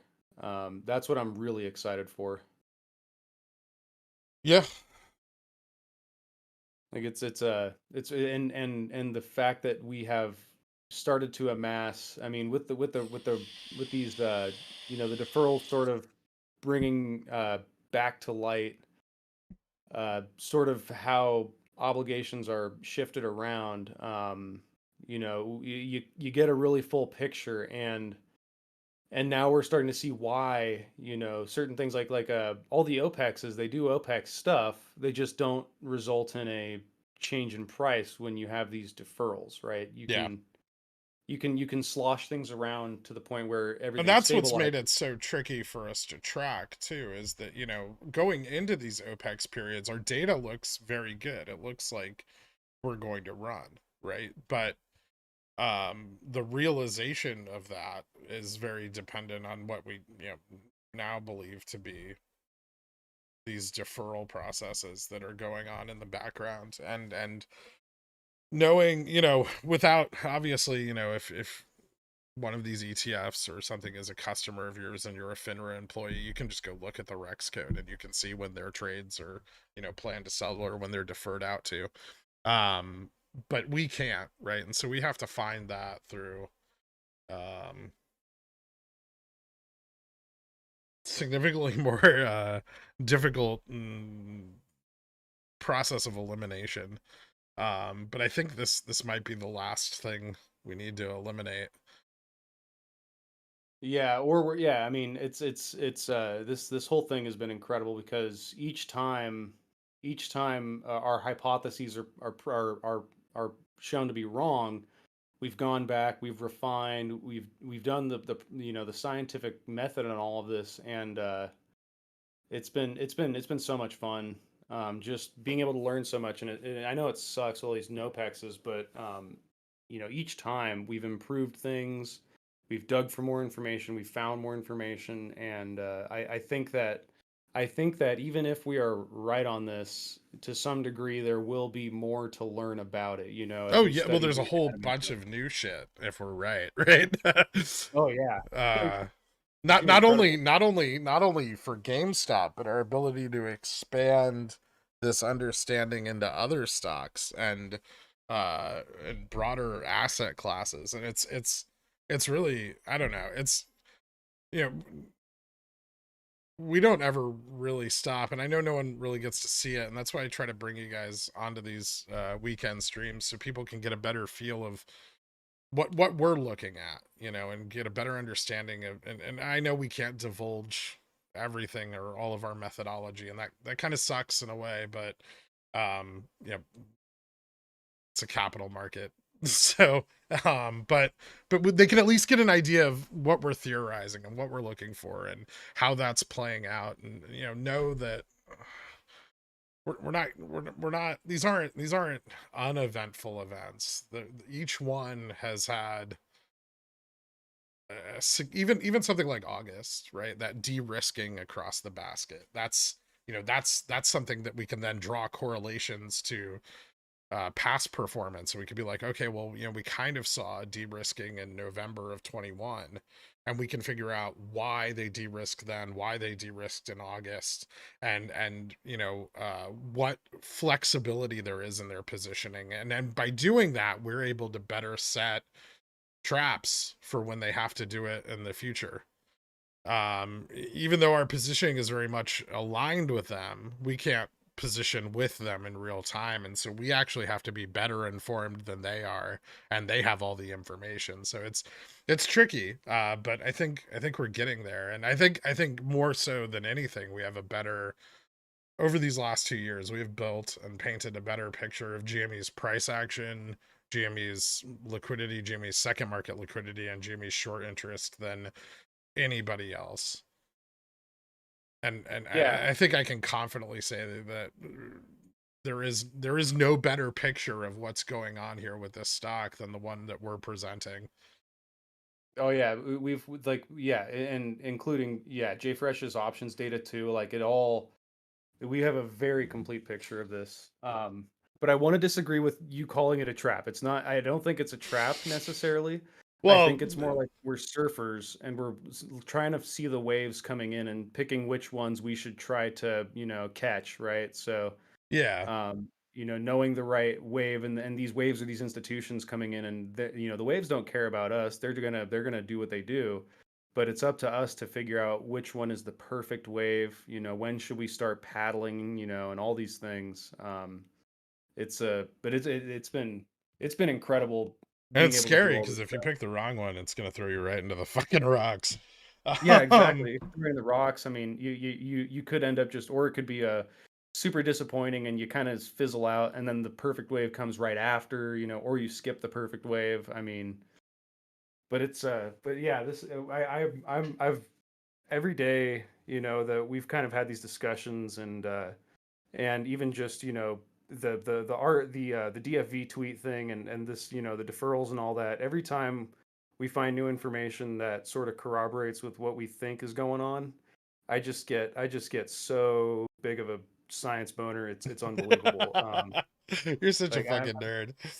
Dude, I mean, like being proven wrong. I mean, that I'm a masochist because I love physics, and there's nothing that tickles me more than everything looking like, oh yes, this is exactly what we said, and then nope, there's one more little gotcha that you missed in your fundamental understanding. Like physics professors love when they bring a topic to their students and they say, "Do you think it's A or B?" All the students pick B when it was really A because of some nuance or a misinterpretation. All those things, I get so excited when it happens because it allows us to gain such a deeper understanding for what's going on, and It's And amazing. I feel like with every step of these this understanding, our analysis of the broader market and other stocks, Fubo and Upstart aren't like some pickles picks, right? There's much more to them. They are neither one very likely to go bankrupt in the near term. They share a lot of similarities with GameStop in that way. They're growing businesses. They're growing businesses that are overshorted. But they also represent a continuation of this thesis beyond just GameStop. I think I set down at least a pretty firm line in the sand when I wrote the River Runs Dry DD, and that, GameStop is not alone in this by any means. This is something that affects not only equities, but bonds, volatility pricing, indices, currencies. This is something that is endemic to all tradable asset classes, and only furthers our understanding of other things.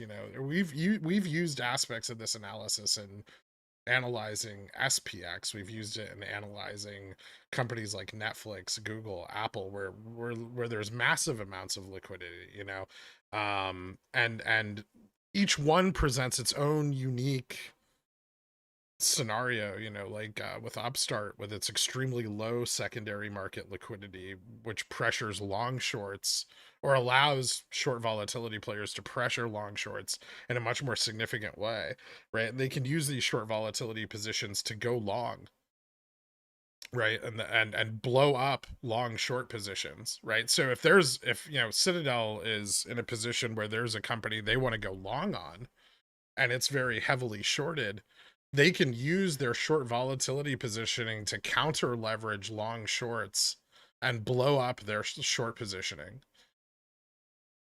and Yeah, I thus mean, increase the value of their long positioning.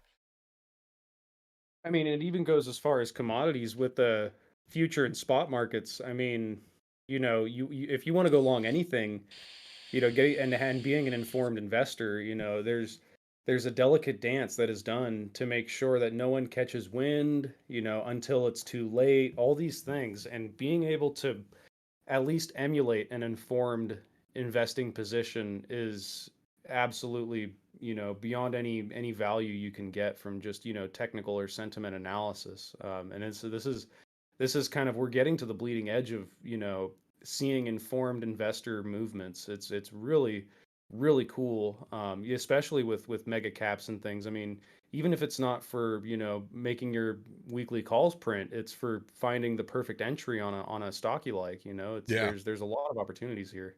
yeah, within a very narrow range too. And Yeah. some of the back testing that we've looked at on things like Google or Amazon, and then finding like the key buy-in points where you're not only are you beating large institutions to the table, uh you're positioning perfectly for a long-term investment. It's really something. Yeah, I'm always, I continue to be surprised by what we find out. I mean, even our discussion that one night with SPX, we were talking about it, the thing happened, and we are like, oh, the thing happened, and then SPX started going up. Yeah, we nailed I mean, that's we don't think about it because we're such a small group, and it's just like the like seven of us, and the people watching. But predicting a $6 trillion turnaround in the market against, what was it at that point, like 200 trillion in downside leverage that got blown up is pretty fucking impressive. you know uh like I don't maybe I don't humble brag enough about it, but yeah, we predicted that against a significant amount of money betting in the other direction, and almost nobody betting in the direction we were. And that market turnaround was, kind of a showcase of the things we're figuring out over time. And it all started with learning how they short GameStop, which I is mean, it fucking expanded so crazy. much.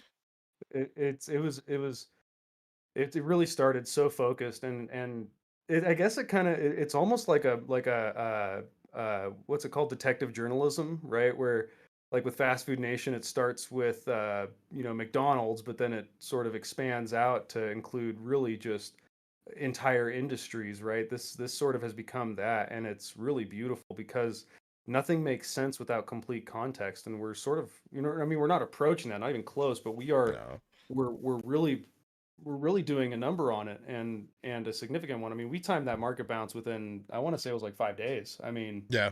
Yeah. that was insane. I The mean, pimento was I remember fucking spot on. I was so smug. I mean, like, I almost bought a Prius, man. Oh, look who's here.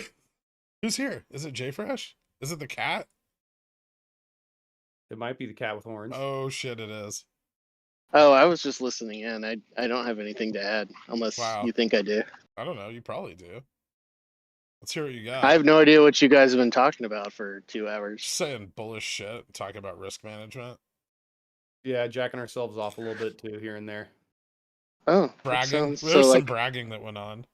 yeah, I heard about the bounce on the market. I'm really interested to see what's going to happen this year. I mean, you can already you look at been digging around to see who's been selling shit. And it seems like, retail may have lost a little bit of their fervor in December and sold a little bit to end the year. Looks like there's a little bit of liquidity in the market that was unexpected. But it also seems like, from what I can gather, that institutions are starting to buy the dip. Yeah, I'm And starting to see that a lot of places too. historically, retail sells the bottom and buys the top. They're very reactionary. So it's sort of a mixed signal. And you think everybody's kind of saying they don't know what's going to happen the first half of the year, but everybody feels like things are going to start turning around by the second half. I So think the I think I next, think we're already I mean, I think we're still kind of stuck in the scenario we've been stuck in since the 13th, where shorts are on, slippery ground, and really because of VIX pricing and the risk-free rate, they're really not able to gain any meaningful downside leverage. So even if they wanted to bet on the downside and really try to use gamma squeezes to drive price action down, there's just no way for them to gain any leverage. It's pissing against the wind, sort of. yeah, I think one thing that's kept popping up in a lot of like end of year discussions among analysts and things is that stocks are forward looking, and everybody's kind of thinking, we got deflated a lot this year, sucked, but we think everything's going to get better next year. And it's sort of you know, I know I always use this phrase, but I love it so much, a Keynesian beauty contest, right? Oh God, Everybody's, you and your yeah, I know you Keynes. hate that. Yeah, Uh, I just don't like Keynesian. Keynes a lot, but I know, but the idea I really like. The person is irrelevant, but the idea that if everybody's expecting something to happen, then they'll say, "Well, I want to get in before everybody else," but then yeah, and they everybody make else it is also saying that, self-fulfilling in a way. and so it's sort of a I forget the best way to put it, but anyway, I think everybody's expecting things to get better this year, and so it's going to be a question of how early are people going to start buying to try to get ahead of everybody else buying, and so it You could know, happen a lot I sooner. have a thesis on this, but I want to talk about it, but I want to preface it by saying that this is not necessarily what's going to happen, and it's a bit speculative. But I think over the next like 14 trading days, we're going to see a significant upside push in indices, and I think we're going to see a lot of long buying. I think we're going to see a lot more bullish momentum, because I think the current state of the market, that no real downside can be experienced until the shorts finally capitulate and get pushed out. And we've been locked in limbo since the last like the end of the last bear rally. We're not really going down. We're not really going up significantly. A lot of that got dragged down to the JPM collar, which obviously has a lot more effect given how fucking illiquid the markets are right now. But now that that's rolled out, it's given a little bit of flexibility to the upside, and I think we'll start to see some of that realized now. But I don't think it's going to last very long. I think as soon as we start to get a decent amount of cooling in the VIX, like we start to see VIX dropping to like the $15 level, and leverage put positioning getting a lot cheaper, I think we're going to start to see institutions pile into that in advance of, revised forward guidance for Q4.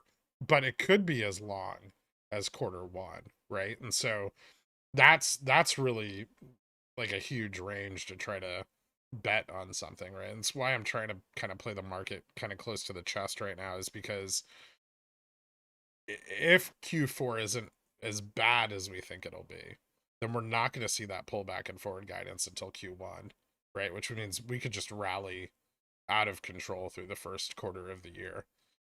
And then when that revision comes in, obviously we're going to see profit taking from all of these people who have still, even over the course of this year, are still up from their 2020 levels.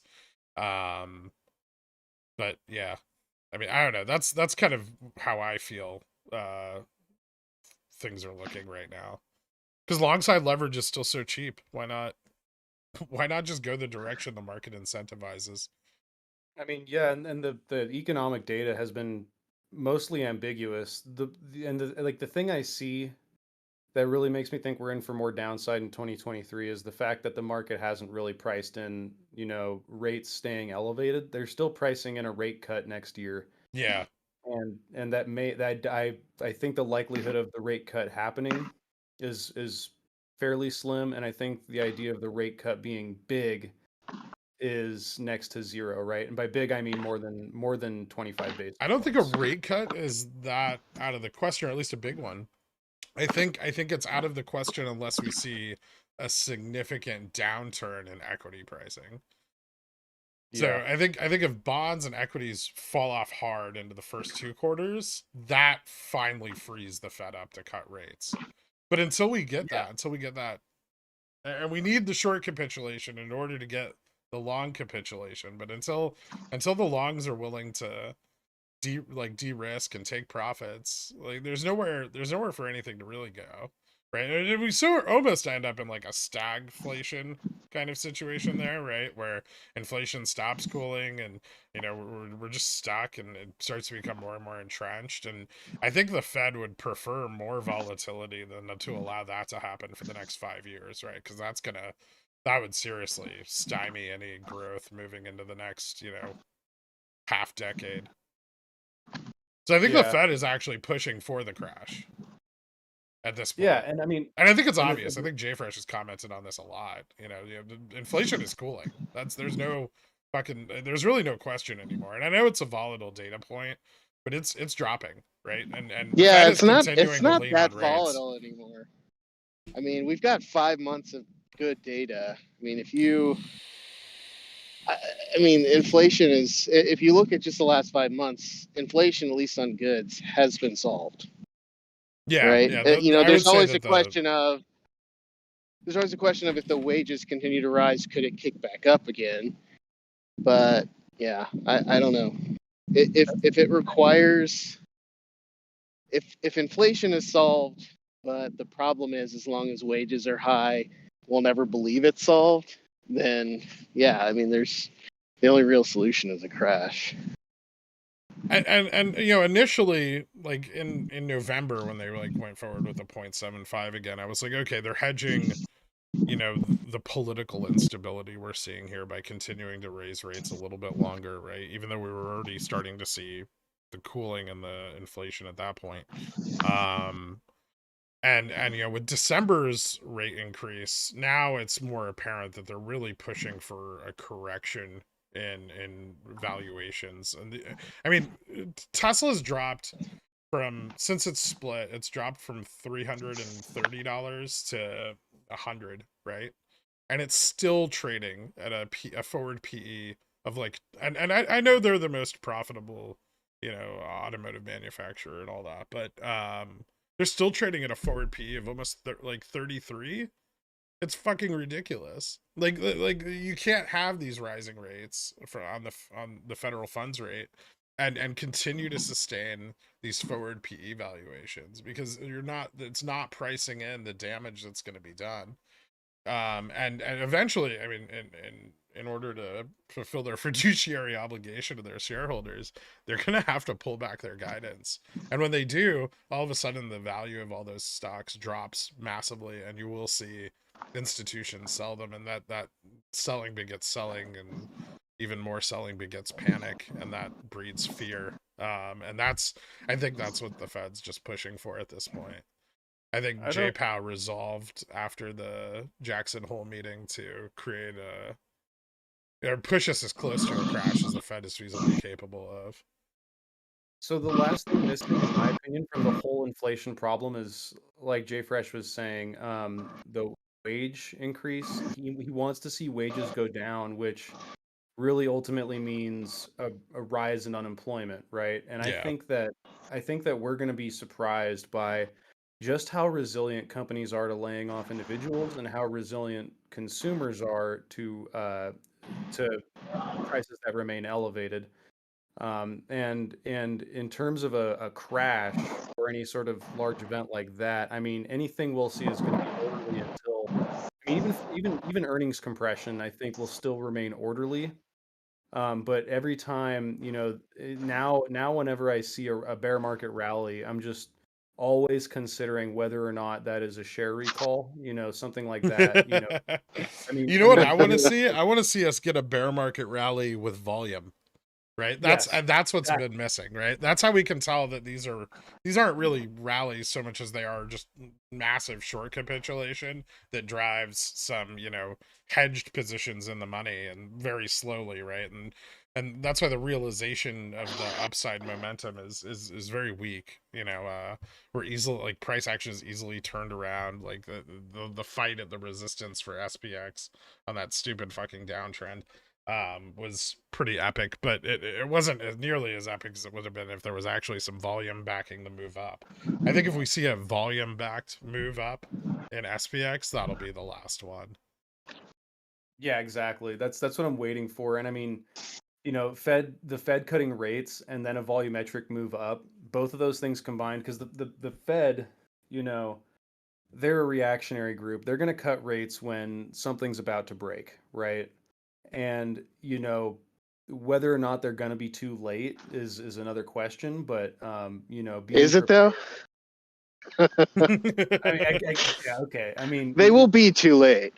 they will be, but I mean, you know what I'm saying? Like, seeing the positioning in tandem with the Fed cutting rates, I think would be a big tell that either something is about to break, or that, yeah, I think it's pretty much what it would be, is something's about to break with a large volumetric move up. I mean, if things are going to be okay, you would expect, the market to kind of remain somewhat flat, because you're going to be having a lot of long positioning that's going to be uh, followed, where it's going to have, in conjunction with it, vol shorting to make sure that they can get the cost bases they want on the stocks they want to buy. Well, Um, I mean, it's almost better to just push as hard as they can till something gives, and then they can immediately go from QT to QE, right? They can do a full policy. If we get a crash, they can do a full policy flip, right? Immediately from hawkish to dovish, they can start pumping the markets back, and then everything's great for another 5 years, right? But if they don't, and they don't get that, we're gonna hit a period of slightly declining equity prices, right? Consistently more illiquid treasuries. And they're going to have to maintain that higher rate for a very, very long period of time, right? In order to shed off that entrenched inflation. And that's going to drive us deep, deep, deep into a recession, which they said they don't want, right? So if they really want a soft landing, right? They want the economy to round out and start to recover into like 2024, 2025. They almost need an event that gives them some wiggle room in order to do that. And right now we're not getting that. Yeah, I mean, and it comes down to where inflation has been placed over the past, 14, 15 years. Inflation has been mostly put into equity pricing, right? And you know, and the thing is that there's a fine line that the Fed has to walk. Otherwise, they risk. Well, I mean, they're doing it now with equities falling down, but they risk having the wealth effect, causing this positive feedback loop and straining margins further for financial institutions, which could cause equities to go lower as they start to, need to sell off equities to maintain their margins. Yeah. It's definitely a fine line, but I think that J-Pow just wants stocks to go down and nothing else really, like stocks and homes and Bonds. yeah, storage of equity. They Yeah. want those things to go down, but But not they want to necessarily. do it without collapsing any of the markets, ideally. Yeah, It's a tricky balancing act, especially given how little power the Fed actually has. yeah, big wooden club. But Yeah, yeah, go I ahead. want to make one point and then pose a hypothetical situation.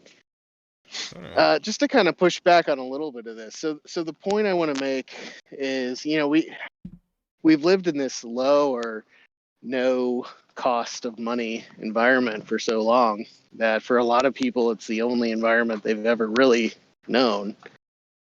But I would argue that there's nothing wrong with having higher interest rates, and in fact it's quite healthy to have that buffer. It if you make money harder to get, yes, there will be less growth, but there will be better growth. I agree. So, you know, I don't know that necessarily. So here's the hypothetical situation that I want to present. What if wages never stop going up because we're simply in an environment where we've had a massive amount of people retire, and to maintain the productivity that we want to maintain, that we can maintain, we simply need to hire.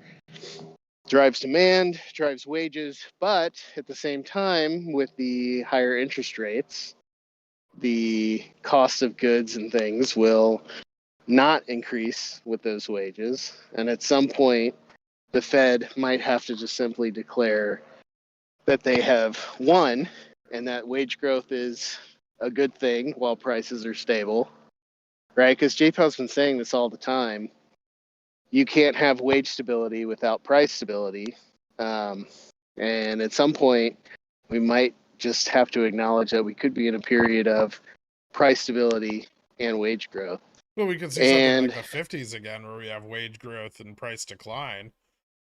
Don't forget that we're reshoring shitloads of industry, and that's going to lower U.S. consumer costs. It's going to increase yeah, I don't our know. I mean, exports.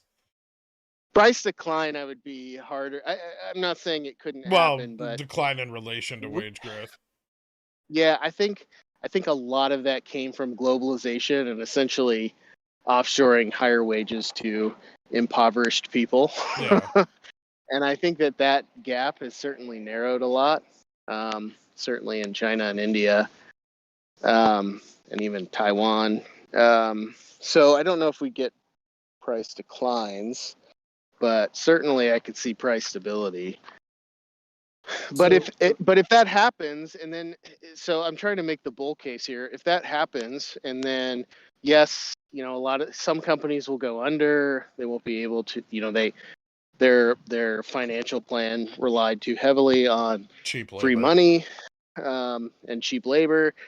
But but a lot of the companies will simply just say, bad quarter. We might have another bad quarter or two as we go through this cycle. But people that are long investors might be fine with that. They might say the prices are low, they'll come up again, and we're just going to jump in now. And there might not be this massive crash or this massive dip, and we might simply just start going flat for a while, maybe trending up until we hit the next big boom up. What so am I missing from that? So the one thing you're missing, so this is perfect. The one thing is that if you have price stability but wages going up, that means that margins are going down. So Your scenario necessitates some kind of a dip in that Yeah. regard. PEs will have to remain deflated for an extended period of time in that case. And you're right, it would lead to a lot of flat, but there would be a dip, purely just because forward guidance would include decreased margins. Yeah, you're still talking about a significant margin contraction market wide, right? And then don't get me wrong, after a sustained period of that occurring, market participants are going to be more okay with lower realized corporate profits, right? And then we'll start to see the upside of that as people are willing to buy stocks higher and higher, even though their profits are not as high as they were historically. But that's that also factors into a lot of like month over month and year over year reporting, right? So if we're going to hit a period of lower corporate profits due to rising wage costs, right, and more corporate profits are going to the employees, that's going to pull back margins pretty hard, right? And then but eventually now you're capitalizing another class of people that are going to go out and buy those equities in the future, right? And that's going to drive equity pricing up again, but at lower margins. And so there is still a period of downside there, though. And long holders who are up significantly, especially if we rally over the next like few weeks or month or two, right? They're going to want to get out, and they're not going to want to hold during that realization of lower profits. They'll buy in during that realization of lower profits, but they're going to want to sell initially, right? And that anytime you get large institutions offloading huge numbers of equities at once, you're going to start to get panic, right? And then that could be something that's realized market wide. And don't forget the cost, with, and we were talking about this earlier. You are right on the, a period of higher rates being good, because that'll allow corporations to start to grow more naturally. And we're talking about in relation to Upstart, because once that credit market stabilizes, the cost of loaned money will be higher, but the goods you're buying with it and the margin that you're getting out of it is going to be cheaper, right? The home prices are going to go down, car prices are going to go down, so we are going to see some contraction in pricing as well, of goods, not necessarily staples like consumer staples. Those may stay relatively the same, but like major purchases are going to drop. And then also people are going to be far more risk averse taking on collateralized like margin in terms of investing, because the price of equities is going to go down as well, and bonds. Yeah, so another question I have, which is probably easily answered, and I have an assumption, but I'll try to withhold it. Okay. Another place for some of this money to come from to pay the rising wages could come from the C-suite, or in general could just come from a lowering of the wealth inequality in these structures. Is there enough meat on that bone to offset the lowering margins in any meaningful way? So something that you can actually see during periods like this, if you want to talk about like historic economics, is that you do, as we left the golden age is a really good example, or post World War II, you do see a contraction in, well, wealth becomes more uniform across various social strata, because not only is it harder for like C-suites to demand the pay they're receiving now, because obviously corporate profits have pulled back, but also you get a lot of federal subsidization during periods of high inflation or periods of high unemployment, which is what the Fed's targeting, right? And so then you start to get federal subsidy money that flows in promoting higher wages, right? And then private industry has to compete now with higher federal wages. And that's something we saw with the like Tennessee Valley Authority with the New Deal and stuff, right? Is you saw the government was paying so much more than private companies, and private companies then had to play catch up in order to get their fair share of the labor pool, right? And so, but that's really dependent on, you know, who ends up in office over the next 10 to 15 years. Yeah, I don't know if we're in a political climate where something like that is really tenable anymore. Yeah, I mean, back then we had a lot of Americans working together towards the same goal, and that's not, I mean, people are becoming disillusioned more and more with social media, and they're starting to think for themselves a little more, especially after the pandemic, but it's not getting better rapidly, right? It's going to be a slow realization for the public, I think. But I mean, I think we're moving towards a better place, but it's going to take some time, at least in that regard. But we could see federal subsidization of industry start to create wage competition. So my only pushback on that is the unique thing about now is every time you subsidize like that, you risk devaluing your currency. And we, after the pandemic, have devalued the dollar massively by diluting it. And that still, it needs to, not necessarily that the dollars don't need to be taken away, but adding more dollars, I think, is just kicking the can. I don't think And I don't think the pandemic, I disagree with you on this, like, really strongly. I don't think that the dollar is all that devalued. I know we printed a lot of money, but we could afford to. Yeah, it's also not really moving I mean, it's moving some, right? But all the money that's rapidly moving has already moved at this point. You need to think, I think you need to think about the dollar more of its relation to all the other currencies and less about the dollar by itself. In relation to other currencies, the dollar is still extremely strong. Stronger than maybe it's been in since what, that's because the dollar is 2012? everything. The Well, dollar is yeah. everything. So And so every currency has been devalued just to keep pace with the dollar. I mean, it's a reaction from the global currency market, but and that's why you see things like Dixie not really doing a whole bunch, right? But if staying up. every new if let's say let's just consider that if the dollar was not the the international reserve currency, But that in world that doesn't case, exist. no, it doesn't. You're saying that the dollar hasn't been devalued. I think it's been massively devalued. The problem is that that devaluation has been dispersed throughout the global economy. Well, And yeah, because I mean, we're like, I mean, so we would have to see another currency surge ahead in a way, so strongly that it became the global reserve. But we're not going to see that because the depression in the dollar depresses all other currencies. Yeah, and I would also just push back from just more of a fundamental academic level.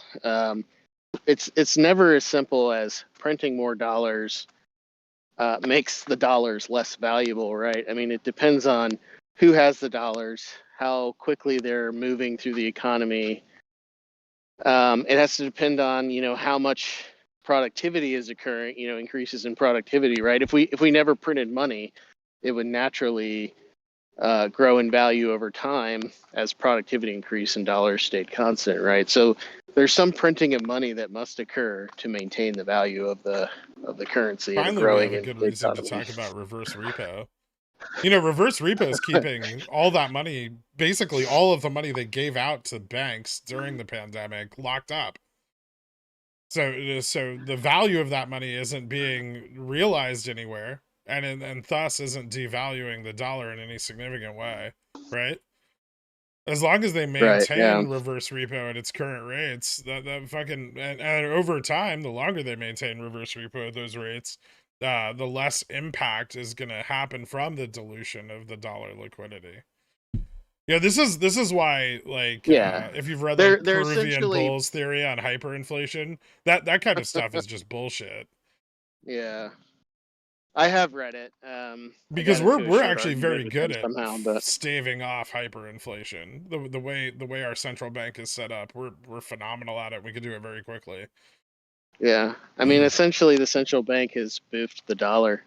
Yeah. And will release their shorts when people start selling, I guess. But yeah, I mean that's the purpose of the reverse repo, right? Is to hold this excess money somewhere and lock it up so that they can then release it when things get too tight. Yeah, so and that's kind of part of my like longer macro thesis on how they plan to affect the soft landing is by starting to pull back the reverse repo rate, and they start to pull back the federal funds rate as we approach a point in the market where the release of that liquidity into equities will then soften the bottom, so to speak. And we know J-Pal likes a soft bottom. And a supple ascot. He does love a supple ascot. So my only pushback, Jay Fresh, is that so inflation is I think inflation is purely a monetary phenomenon, and we pretty much got a direct example from 2020. I mean, 6% inflation over the course of, what was it, like, after quantitative easing really kind of got fired up, we were at 6% inflation within 5-6 months. And I mean, it didn't go up like, I mean, it's a huge increase in inflation, but I mean, you also have to consider too the shock to the debt market. Yes, they're putting all this money away in reverse repo, but at the same time, the Fed was handing out, fake cash like it was nothing, right? They were just giving it away. Well, all And cash is fake. I mean, yes, a dollar's a promise, but I mean, I'm just saying they had interest rates so low, everybody was getting free debt, and the real question is, how long can we do that? We've been doing it since 2008, really. I mean, ultimately, interest rates have never normalized after that. I mean, the new normal is interest rates below 6% for the Fed, but I'm concerned that the confidence in the dollar is going to be impacted by this, and as much as you're not going to see the effects of that right away, the ability of another currency to eclipse the dollar, it rises, and the issue is that at some point the confidence in the dollar will be low enough, and the confidence in something else, whether it's the real or whatever, I don't know, or bricks, heaven forbid, if that gets high enough, Isn't the real the Iranian currency? yeah, I'm just joking around. Okay. Yeah. Like that's a weird one to pick. So yeah, I'm just so it won't necessarily be like, big banks aren't going to go, we're losing confidence in the dollar. Japan's not going to go, I'm losing confidence in the dollar. But at some point, the lack of confidence in the dollar by international organizations could get to the point where another currency looks good enough that all of a sudden one group says, "Yep, we're going to go to this," and then that begins the migration, and it's a huge risk and a gamble that the Fed is taking by continuing to push out. I don't know. Money. I don't think they're that naive though. I mean, because this is quite the hypothetical in the sense that we would have to get to a point where another currency has grown so dramatically compared to our own that, I mean, things would look so much different than they do now, right? It would be hard to believe that the Fed and the policymakers wouldn't do a whole host of things before that point happened that we could never predict. And we're so far away from that I mean, like you even said, you just picked some random currencies because what currency could it possibly be? We're so far ahead that it's hard to even speculate on what the currency could be. I think also what's lost in these conversations, and I just want to interject this into what you're saying, Jay Fresh, is that the U.S. is more than ready to leverage their armed forces, let's just say it, to affect the economic ruin of their competitors, which we have already done to Russia. Russia is economically destroyed. I don't care about their fucking oil. They're ruined for the next 30, 40, maybe 50 years before they even get back to the place they were at before this started. We can effectively ruin China's economic growth, and we already have. We've pulled back their semiconductor access, and yeah, I've read the article that they've gained, they've made a breakthrough in semiconductor technology, but they're still 10 to 15 years away from fabs, right? That's 15 years of economic development for the US that we just got ahead by just pulling one export. I mean, you have to Yeah, remember that this I isn't so have some linear as experience. make I a have dollar worth less. Like there's a lot of other factors here, especially political ones, that you have to start to think about. And it's something economists love to ignore, and it's something I've always hated about most macroeconomic theory is that they ignore the raw military power of the US in supporting the dollar in its current role. And So they will never relinquish that. so and the my coefficient, or sorry, not the coefficient, the coalition of other countries around the world that have pretty much already bought in and have Yeah, they're fucked. embedded. Like they need the dollar to be valuable. Most of the world needs the dollar to be valuable. A lot of that money we printed during the pandemic went to other countries. This sounds a lot like pre-colonial England. That's all I'm going to say. So, I mean, yeah. my pushback is against the idea that we can just continue to do these tightening and loosening cycles on monetary policy. Just the easing and the tightening and the easing. I mean, it's just going to get us nowhere. And historically, it's almost a certainty that at some point the U.S. dollar will be eclipsed. And I'm not No, going to no, no, no, no, no. Mario The here, easing and the tightening of the currency is a feature, not a problem, right? I mean that's the whole benefit from fiat that we've all enjoyed, is that we can smooth out these very large discrepancies in consumer made this feature in confidence. 2008, though. We made this in '08. I mean, this is not something that's been around since Nixon. This is something that's been around since Obama. And I mean, the idea of buying up distressed assets with inflated dollars is I think you're playing with fire at that point. I mean, and it comes down to a confidence issue. I You mean, can but we can still use debt destruction. That's still a tool at our disposal. There's nothing anyone anywhere can do about it. That's well, always the fallback, is that we can always just Yeah, destroy debt. we would like to avoid that though. Sure, that's a but dollar why do we confidence issue, care? though. Like, what difference does it make? I mean, We care to I don't some want to speak about the U.S. like it's this evil superpower, but it is. We can't just Yeah, I ignore don't that think anybody. and only think with morality at the forefront of our minds, because it's in a scenario where all this breaks down, that's going to be the last thought. Well, the thing, but you don't want to get carried away in your hubris about the strength of the dollar. I mean, that's the pretense here that is being operated on by the Fed and by the global economy is that the U.S. dollar will continue to strengthen into eternity, which is an unsustainable thing. No, of course. I mean, Well, so yeah, but that's a problem that absolutely everybody on the planet has, But right? that's why you have corrections in the market, right? That's why you have corrections in valuation over time. Like Well, but I think that theoretically, what with Dork. enough boom bust cycles, nothing should ever reach its limit and nothing should ever reach its bottom, right?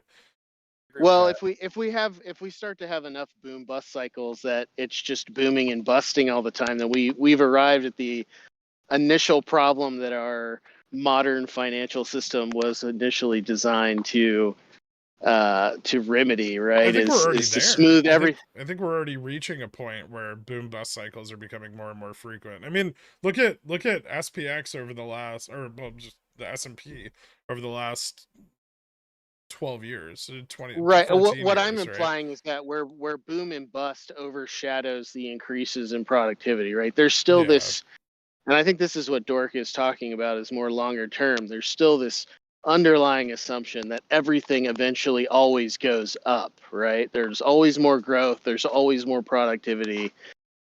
Are always we more getting dollars. close to a peak in that? I have no idea. I mean, for all we know, we could have another 500 years of productivity I mean, growth yeah, that it's could. just the next technological breakthrough away, right? Yeah, but if we ever get to a point where There are no more technological growth breakthroughs. stops, well, no, Yeah. where for example, our technological breakthroughs are creating a climate crisis that's feeding back on it, right? That will, right? If we push too hard and it goes the other way, if something fundamentally breaks, right, the Earth can no longer support as many human beings as are here now, and we start getting to this point where there's simply fewer people to consume, It's more expensive Right now? to create things. No, I'm saying in the future, if this ever happens, it will break absolutely everything in our financial system because everybody relies and makes Well, decisions on I the think fact that that's a point everything where we always have to goes move up. into a true global financial system, which is, you know, obviously something we avoid because of infighting. But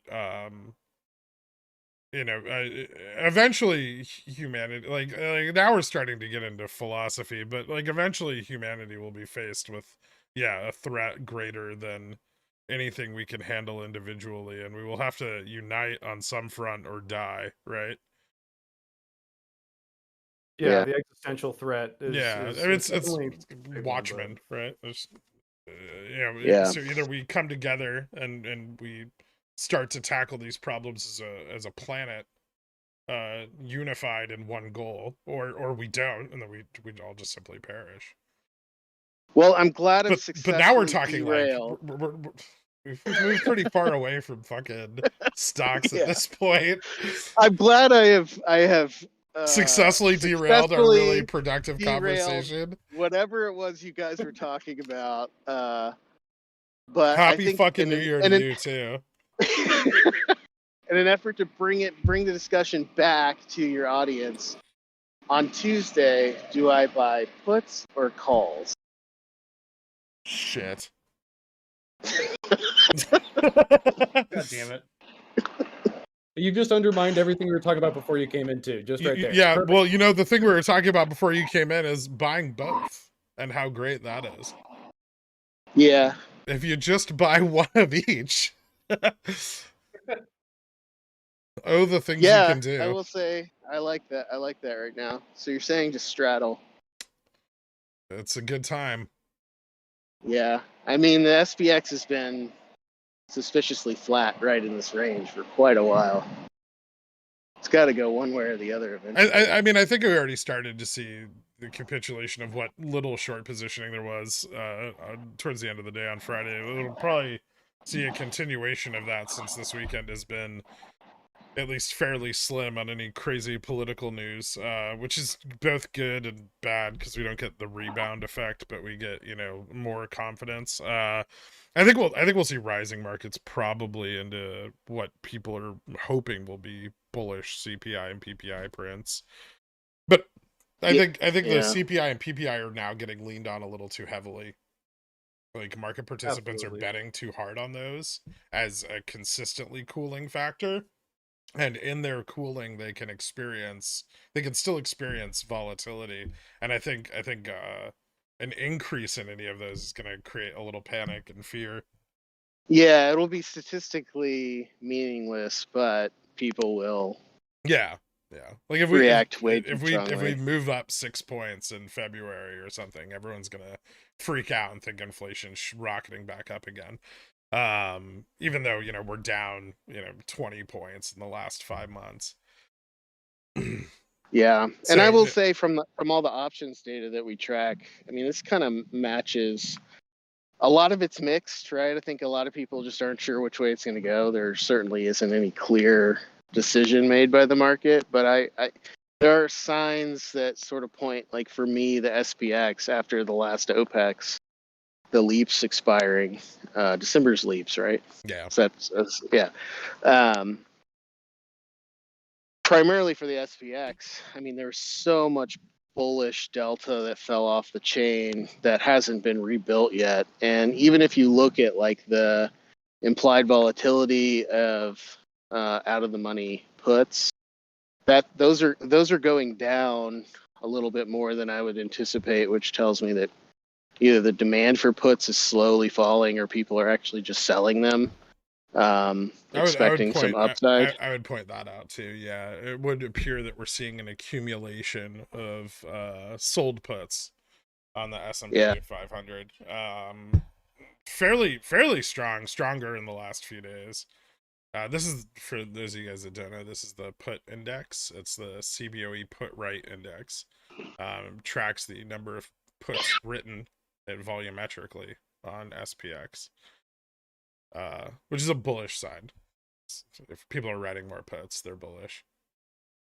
Yeah. So I will say I kind of agree with you that there will be some upside. I don't know how long it'll last. Obviously, you don't think it'll last long, and I don't know that I have anything to refute that. I think I just feel that quarter four earnings are going to at least stabilize or drop, and then quarter one earnings, it's going to start to get pretty hard to sustain the current valuations. And since indices are backed by the valuations of the underlying assets, then you see massive contraction in valuations. You're going to see a massive drop in indices. This is an interesting Yeah. market crash, isn't it? It is. It's very similar to the dot-com bubble. The dot-com bubble hasn't approached earnings in 2002. You can look at that period of time, and I would say that's the one that's everyone's always trying to compare this to 08 and like Volmageddon and all of that, but it's probably more similar. I mean, leverage in the market's very different, and so that upside melt up potential is there. I think that'll always be there from now on. But I think the reassessment of valuations across the S&P 500, especially, is going to be a very significant moment over the course of this year. Yeah, 100%. It's going to be there is going to be another multiple contraction, and I think the margin contraction is going to be really kind of what drives any downside risk in 23, at least first half. But Yeah, I don't know about second half though. I mean, I think there's still... companies that have already realized the extent of their contraction. Absolutely. Absolutely. There's a few. I think things like BTU, I mean, if you look at their like FCF, their free cash flow, they're massively undervalued. They're trading at like fucking insignificant multiples right now. And there's a coal crisis in Europe. Like there's a lot of opportunities already to be found in the market for buying the bottom. It's just buying the right thing, not the thing that you have to wait 5 years on, right? Yeah, and the thing that kind of gave me pause with this whole narrative of we're gonna drop in the next few quarters hard on earnings is that there were already some bullish surprises this earnings that I think a lot of people weren't expecting, and so and I look back at the options chain too, and I look at things like the risk-free rate as priced in by the options chain, and it's still almost like people are betting that this high rate isn't going to last, right? And so we might be able to squeak through if there's enough, if there's enough earnings that are on the bubble or not quite as bad as people expected. It might keep the S&P afloat. I mean, we dropped. I actually agree 20%. With that. I agree with that for quarter four.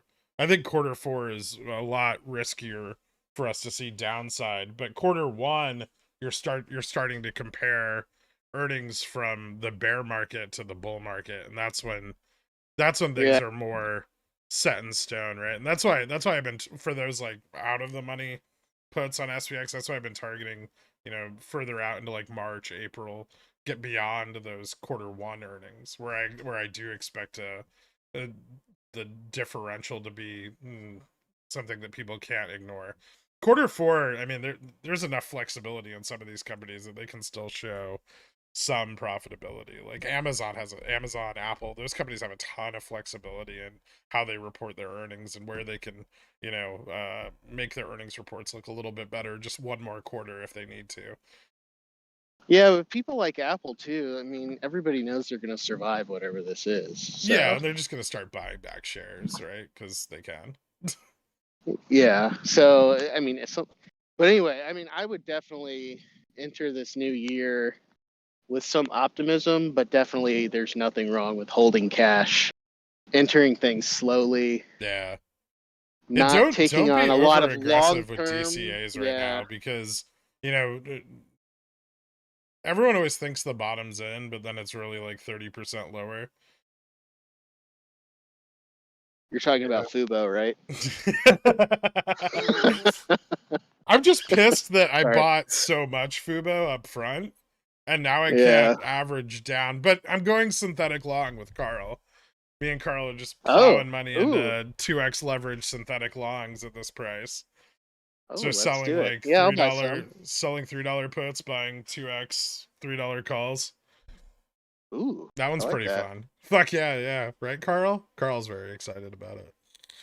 I mean, I'll be honest, I don't see a whole lot more downside on Fubo. And my brother-in-law came over last night and logged into his Fubo account so we could watch college football, which I thought was bullish. Oh, cool. One Yeah, data actually, point. Fubo, I know Fubo, someone that uses it. I'm really It works interested well. in like all these other, so all the big, this is one of those contraction of margin things that we're talking about. And this is why I think it'll benefit Fubo, at least in them getting bought out. Because as, you know, Amazon Prime Video and Netflix and HBO start to pull back the allowable viewership, Fubo's expanded it. You can watch Fubo on like 8 different screens and multiple different households, right? With your subscription, and Amazon's cutting off, or Amazon and Netflix are cutting people off, right? They're gonna be trying to get fewer and fewer, like, you know, freeloaders onto their subscription platform, and that's gonna push growth to Fubo, and make them an even better acquisition target. Not to mention the fact that they've been picking up broadcasting rights for so much fucking content lately.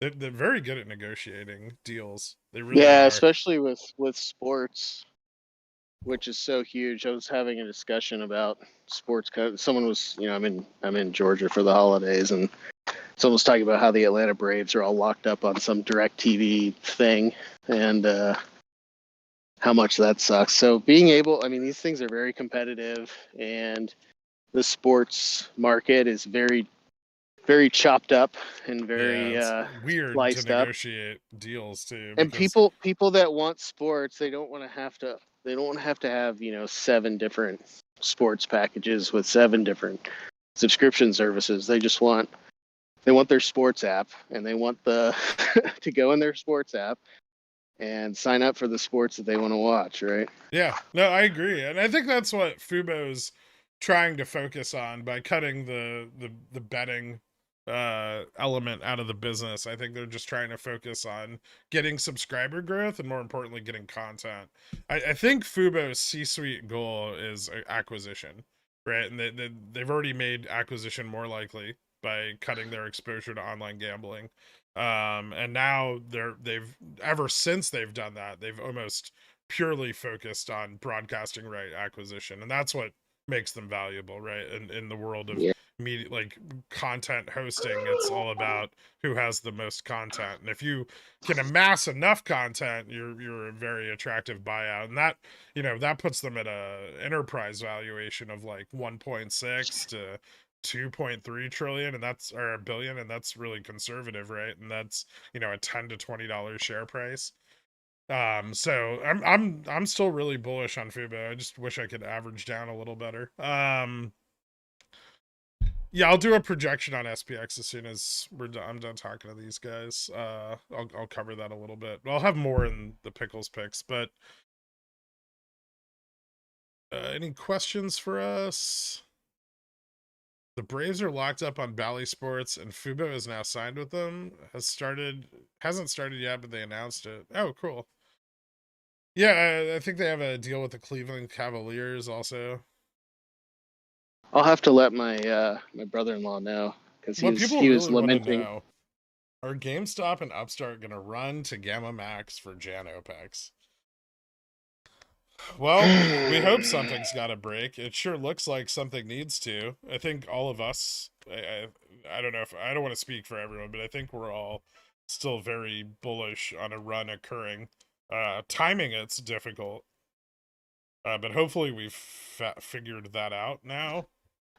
Oh, I It's a didn't big get to ask window. you, Jay Fresh, what do you think about the DFV parallel? I don't know if you got a chance to look back at the dates and stuff I was describing, but there's a lot of correlation across not only like the cost to borrow, but like the liquidity, volatility, options positioning at the time, volume. They all seem to Yeah, support the theory, at least. I mean, I will say, would I be willing to bet that history will repeat itself? No. Would I be willing to bet that it'll rhyme in some way? Probably, right? I mean, I've actually, as much as I've been bitching about owning GME for the last like 4 months, I've actually started moving back into my, some of the position that I had sold off previously. So I'm starting to get fairly bullish on it. Maybe a little too bullish. But, do I think it's going to run on OPEX or run in the same way it did with DFE? Probably not. Oh, I I don't get think this it's going to feel- mirror. I want to make that really clear to anybody listening right now. I do not think that we are going to get a repeat of January 2021, but I do think that January 2021, March 2022, and whatever's coming next for GameStop have a lot of similarities due to the offsetting of these cycles. Yeah, I mean, I will say, I think, I think they're pushing hard, kind of hoping for some capitulation that maybe has happened a little bit, but I don't think they're getting right. I mean, we're not seeing volume. We're not seeing liquidity. So what goes down must come up unless people sell. Yep. Oh. Reversion to mean is Yeah. just so sexy. Yeah. So, I mean, $30, maybe 38.59. Yeah. Well, we both know that I don't Gamma know. Max can change very quickly. Especially Yeah, when you I have mean, half of Superstock YOLOing into weeklies because of bullet swaps that they don't understand how they work. Just so you yeah. guys know, bullet swaps are a fixed rate swap. There's no interchange, right? And so, if all of this were run off of swap cycles, you would see runs. The runs occurring every quarter would imply that there's a rebalancing of the swaps. Bullet swaps don't have a rebalancing. There's simply a net notional value that's due at the end of the swap period, and that's it. So bullet swaps not super exciting for rises in price. Those wouldn't be the right kind of swap. Volatility swaps, on the other hand. Huh? Volatility swaps, on the other hand, those are hedged. Yeah. Yeah, Volatility there's a swaps lot of are hedged. deep out of the money puts in January. It's interesting that they're Yeah, but still those there are and just building. like sold and dead now, right? Like they already got the premium. Yeah, but if it's part of some larger volatility portfolio, when it falls off, something has to replace it. I mean, you're right. We've had enough of these expire and nothing happens, but it's interesting that they're still there. I mean, they sell them when the volatility's up. That's what you do. You just sell far out of the money puts and calls, and you free premium because the fucking stock's never going to zero, and it's never going to 237.50. Yeah, I've thought about that, but if you're selling that many in that quantity, and there's not somebody on the other side of that trade except for a market maker, you're just going to plummet the cost, and you're going to get so much slippage that I don't know. I mean, I guess it's still free money, but Isn't that kind of what we saw them do with Revlon as we approached, as volatility like went up, we just started to see like almost an equivalent number of sold calls at that price as we were seeing bought. Oh yeah, the Jan 35 OI on Yeah. Revlon was like because it was so expensive. I mean, why wouldn't you be selling those? I mean, like it was definitely a lot of that going on. But I mean, as a long position too, the amount of risk on it, if it's already at 0 or 1, and you're only risking, say, $50,000 on the position, and volatility spikes and the position goes up 400%. I mean, it makes sense as a hedge to high volatility, in a way. It's like there's a give and take to both sides of the trade, right? Yeah. So yeah, I'm gonna have to run. But the only other thing I want to add, the one thing that is very different on GameStop in particular right now is that in the past, the people that were trying to short the stock were pummeling it with in the money puts, and that's happening now in December. But for the most part, this decline at this point is largely driven by sold calls. And that's much different, right? Because if you're buying options, you're losing money over time. Or if you're the only one pushing on the market with options, you will end up losing, right? Yeah. But if you're selling options, you're gaining money from your shorting activity. which gives you a lot more flexibility to hold on. So that's why I'm not really at a point where I can say this date or that date is going to push people over the edge, because Yeah. if they're being profitable, they could potentially be doing this for quite some time. Yeah, we need a catalyst to push those out of the money and cause capitulation. And generally, you know, that's the ETF buy-ins we see on OPEX, but we still need to see if those happen, at least within the period of time we're looking at now. Yeah. What we really need is Ryan Cohen to tweet something that's divisive, political, and largely irrelevant to most people. That really That's helps. what we need. Yeah. I can't believe you All guys right. aren't going to wish me a happy birthday. Subscribed and unliked. Guys, let's wish Batbones a happy birthday. Happy birthday. Happy birthday. Happy birthday, Batbones. Man, he just got a screaming deal. He got 3 birthday wishes on I know. stream. Yeah, he did. Look at him. All right, guys. I guess you guys are gonna head out. Thanks for hanging out and chatting. I think we've covered a lot. I'm gonna run over some SPX support levels and stuff and then log off. But thanks for weighing in on everything. I appreciate it. Yeah. I got one closing remark. Oh, I guess 2. 1, Happy New Year's, everybody, and 2, keep one eye on the banks. Their earnings as well. Banks make the world go round, so just keep an eye on them. See what happens. Banks are killing it, dork. Thanks for killing it. The banks All are right. perfectly stable and safe according to the Fed. Okay. Don't be afraid to deposit money in the banks, right? No, I'm not saying not to do. I'm just saying just look at their earnings. A dork trying to kick off a bank run here so his puts will print. I'm trying, man. All right. Yeah. My closing remark will be give the new year a few weeks to see kind of which direction it takes before you YOLO it all into 0 DTE SPX calls and or puts. Or just don't buy 0 DTEs, right? Yeah, says the guy who trades 0 DTEs every day for 8 hours. It's fun. 7 hours. Well, yeah. We talked about, you missed the part, Jay Fresh, where he talked about how the money he's using for that it comes from different places. The money that the pickle jar is using for it. Yeah, I'm not True. YOLOing my Yeah. life savings. I'm just like YOLOing.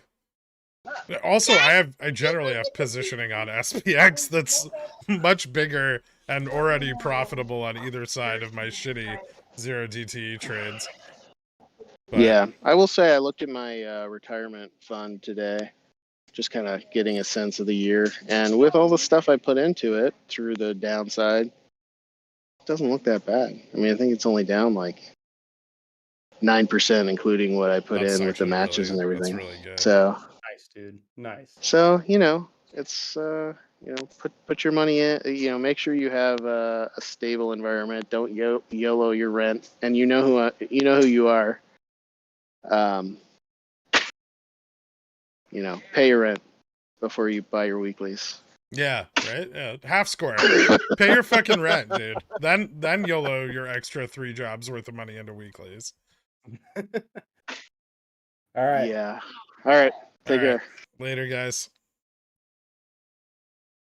All right. So, some questions about Sava and SPX. I'm going to end this for the day. So, SPX, we kind of discussed the shorter dated put range, which, also covers this period. I don't really know how to visualize this a better way for people than the way I have it. But, these puts are largely targeting the period before them. These near dated calls were, targeting upside during this period. But these puts are now targeting, this period. These puts are targeting like this period, right? So don't really because obviously you have theta decay. You don't want to hold any of these fucking things into expiration. So, if you have puts in these ranges, and you're profitable, consider selling them, consider moving your positions out. Right now, the SPX looks like it's recovering very nicely on the technical side, from its low test here of 37.65.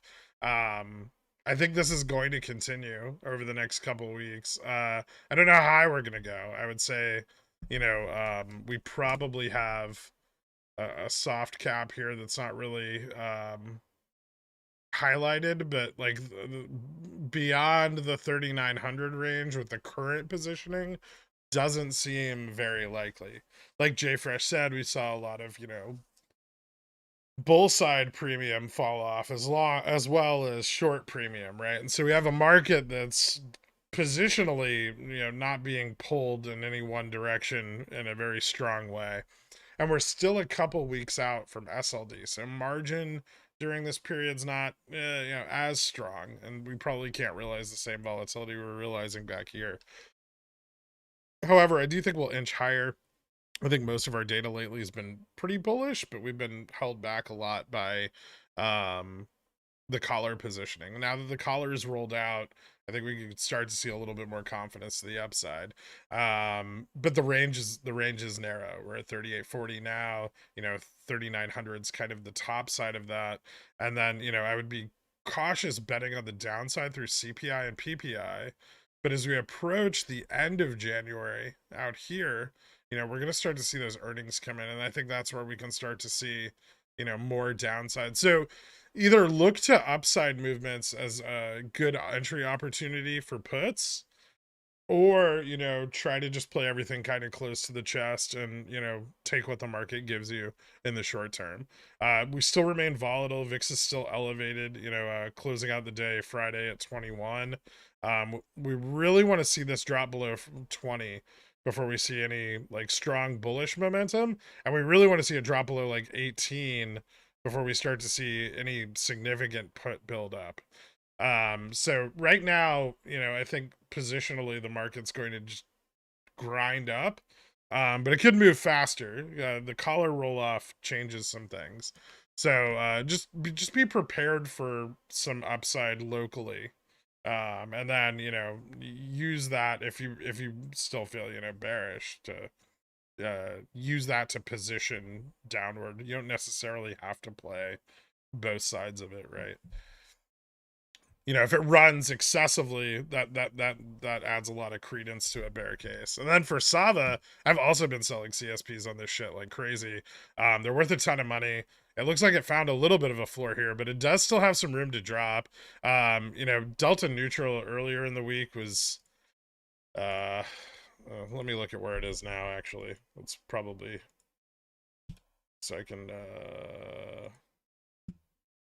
rearrange this. I didn't get assigned on any of the ones that I sold yet. I've been selling them just below delta neutral. But we did get a nice little dip there on which to sell them. Delta neutral now at 22. Gamma max moving up now at 63. Or no, delta neutral's at 12. Sorry, delta neutral fell off really hard. Delta neutral is at 12, gamma neutral is at 22. So let me see. So delta neutral is now down at $12. 12 what? Delta neutral 1237, and gamma neutral fell to 2226.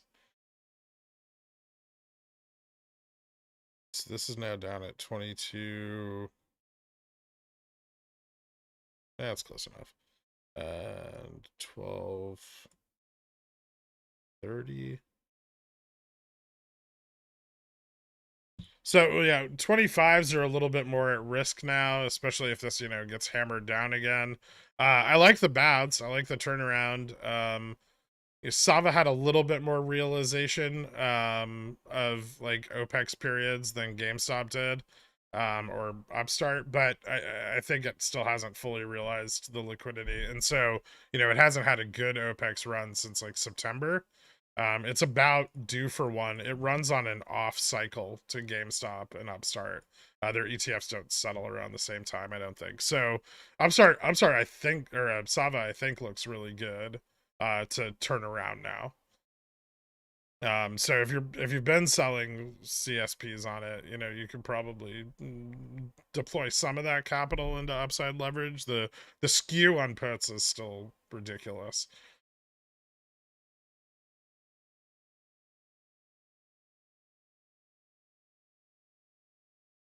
I'll critique them, but I'm not doing it on stream, Stefan. Or a few of them. I don't have time to do all of them.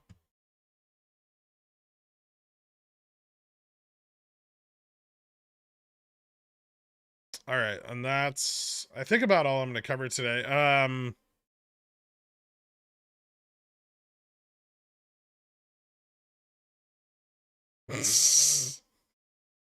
Ew. That sounds terrible, Contra Q sub Kappa. Thank you guys so much for tuning in. Happy New Year to everyone. I'll have Pickles picks up sometime tomorrow night. If you have any questions or anything that you kind of want to comment on, you can tag me on the Discord or DM me if it's something more private.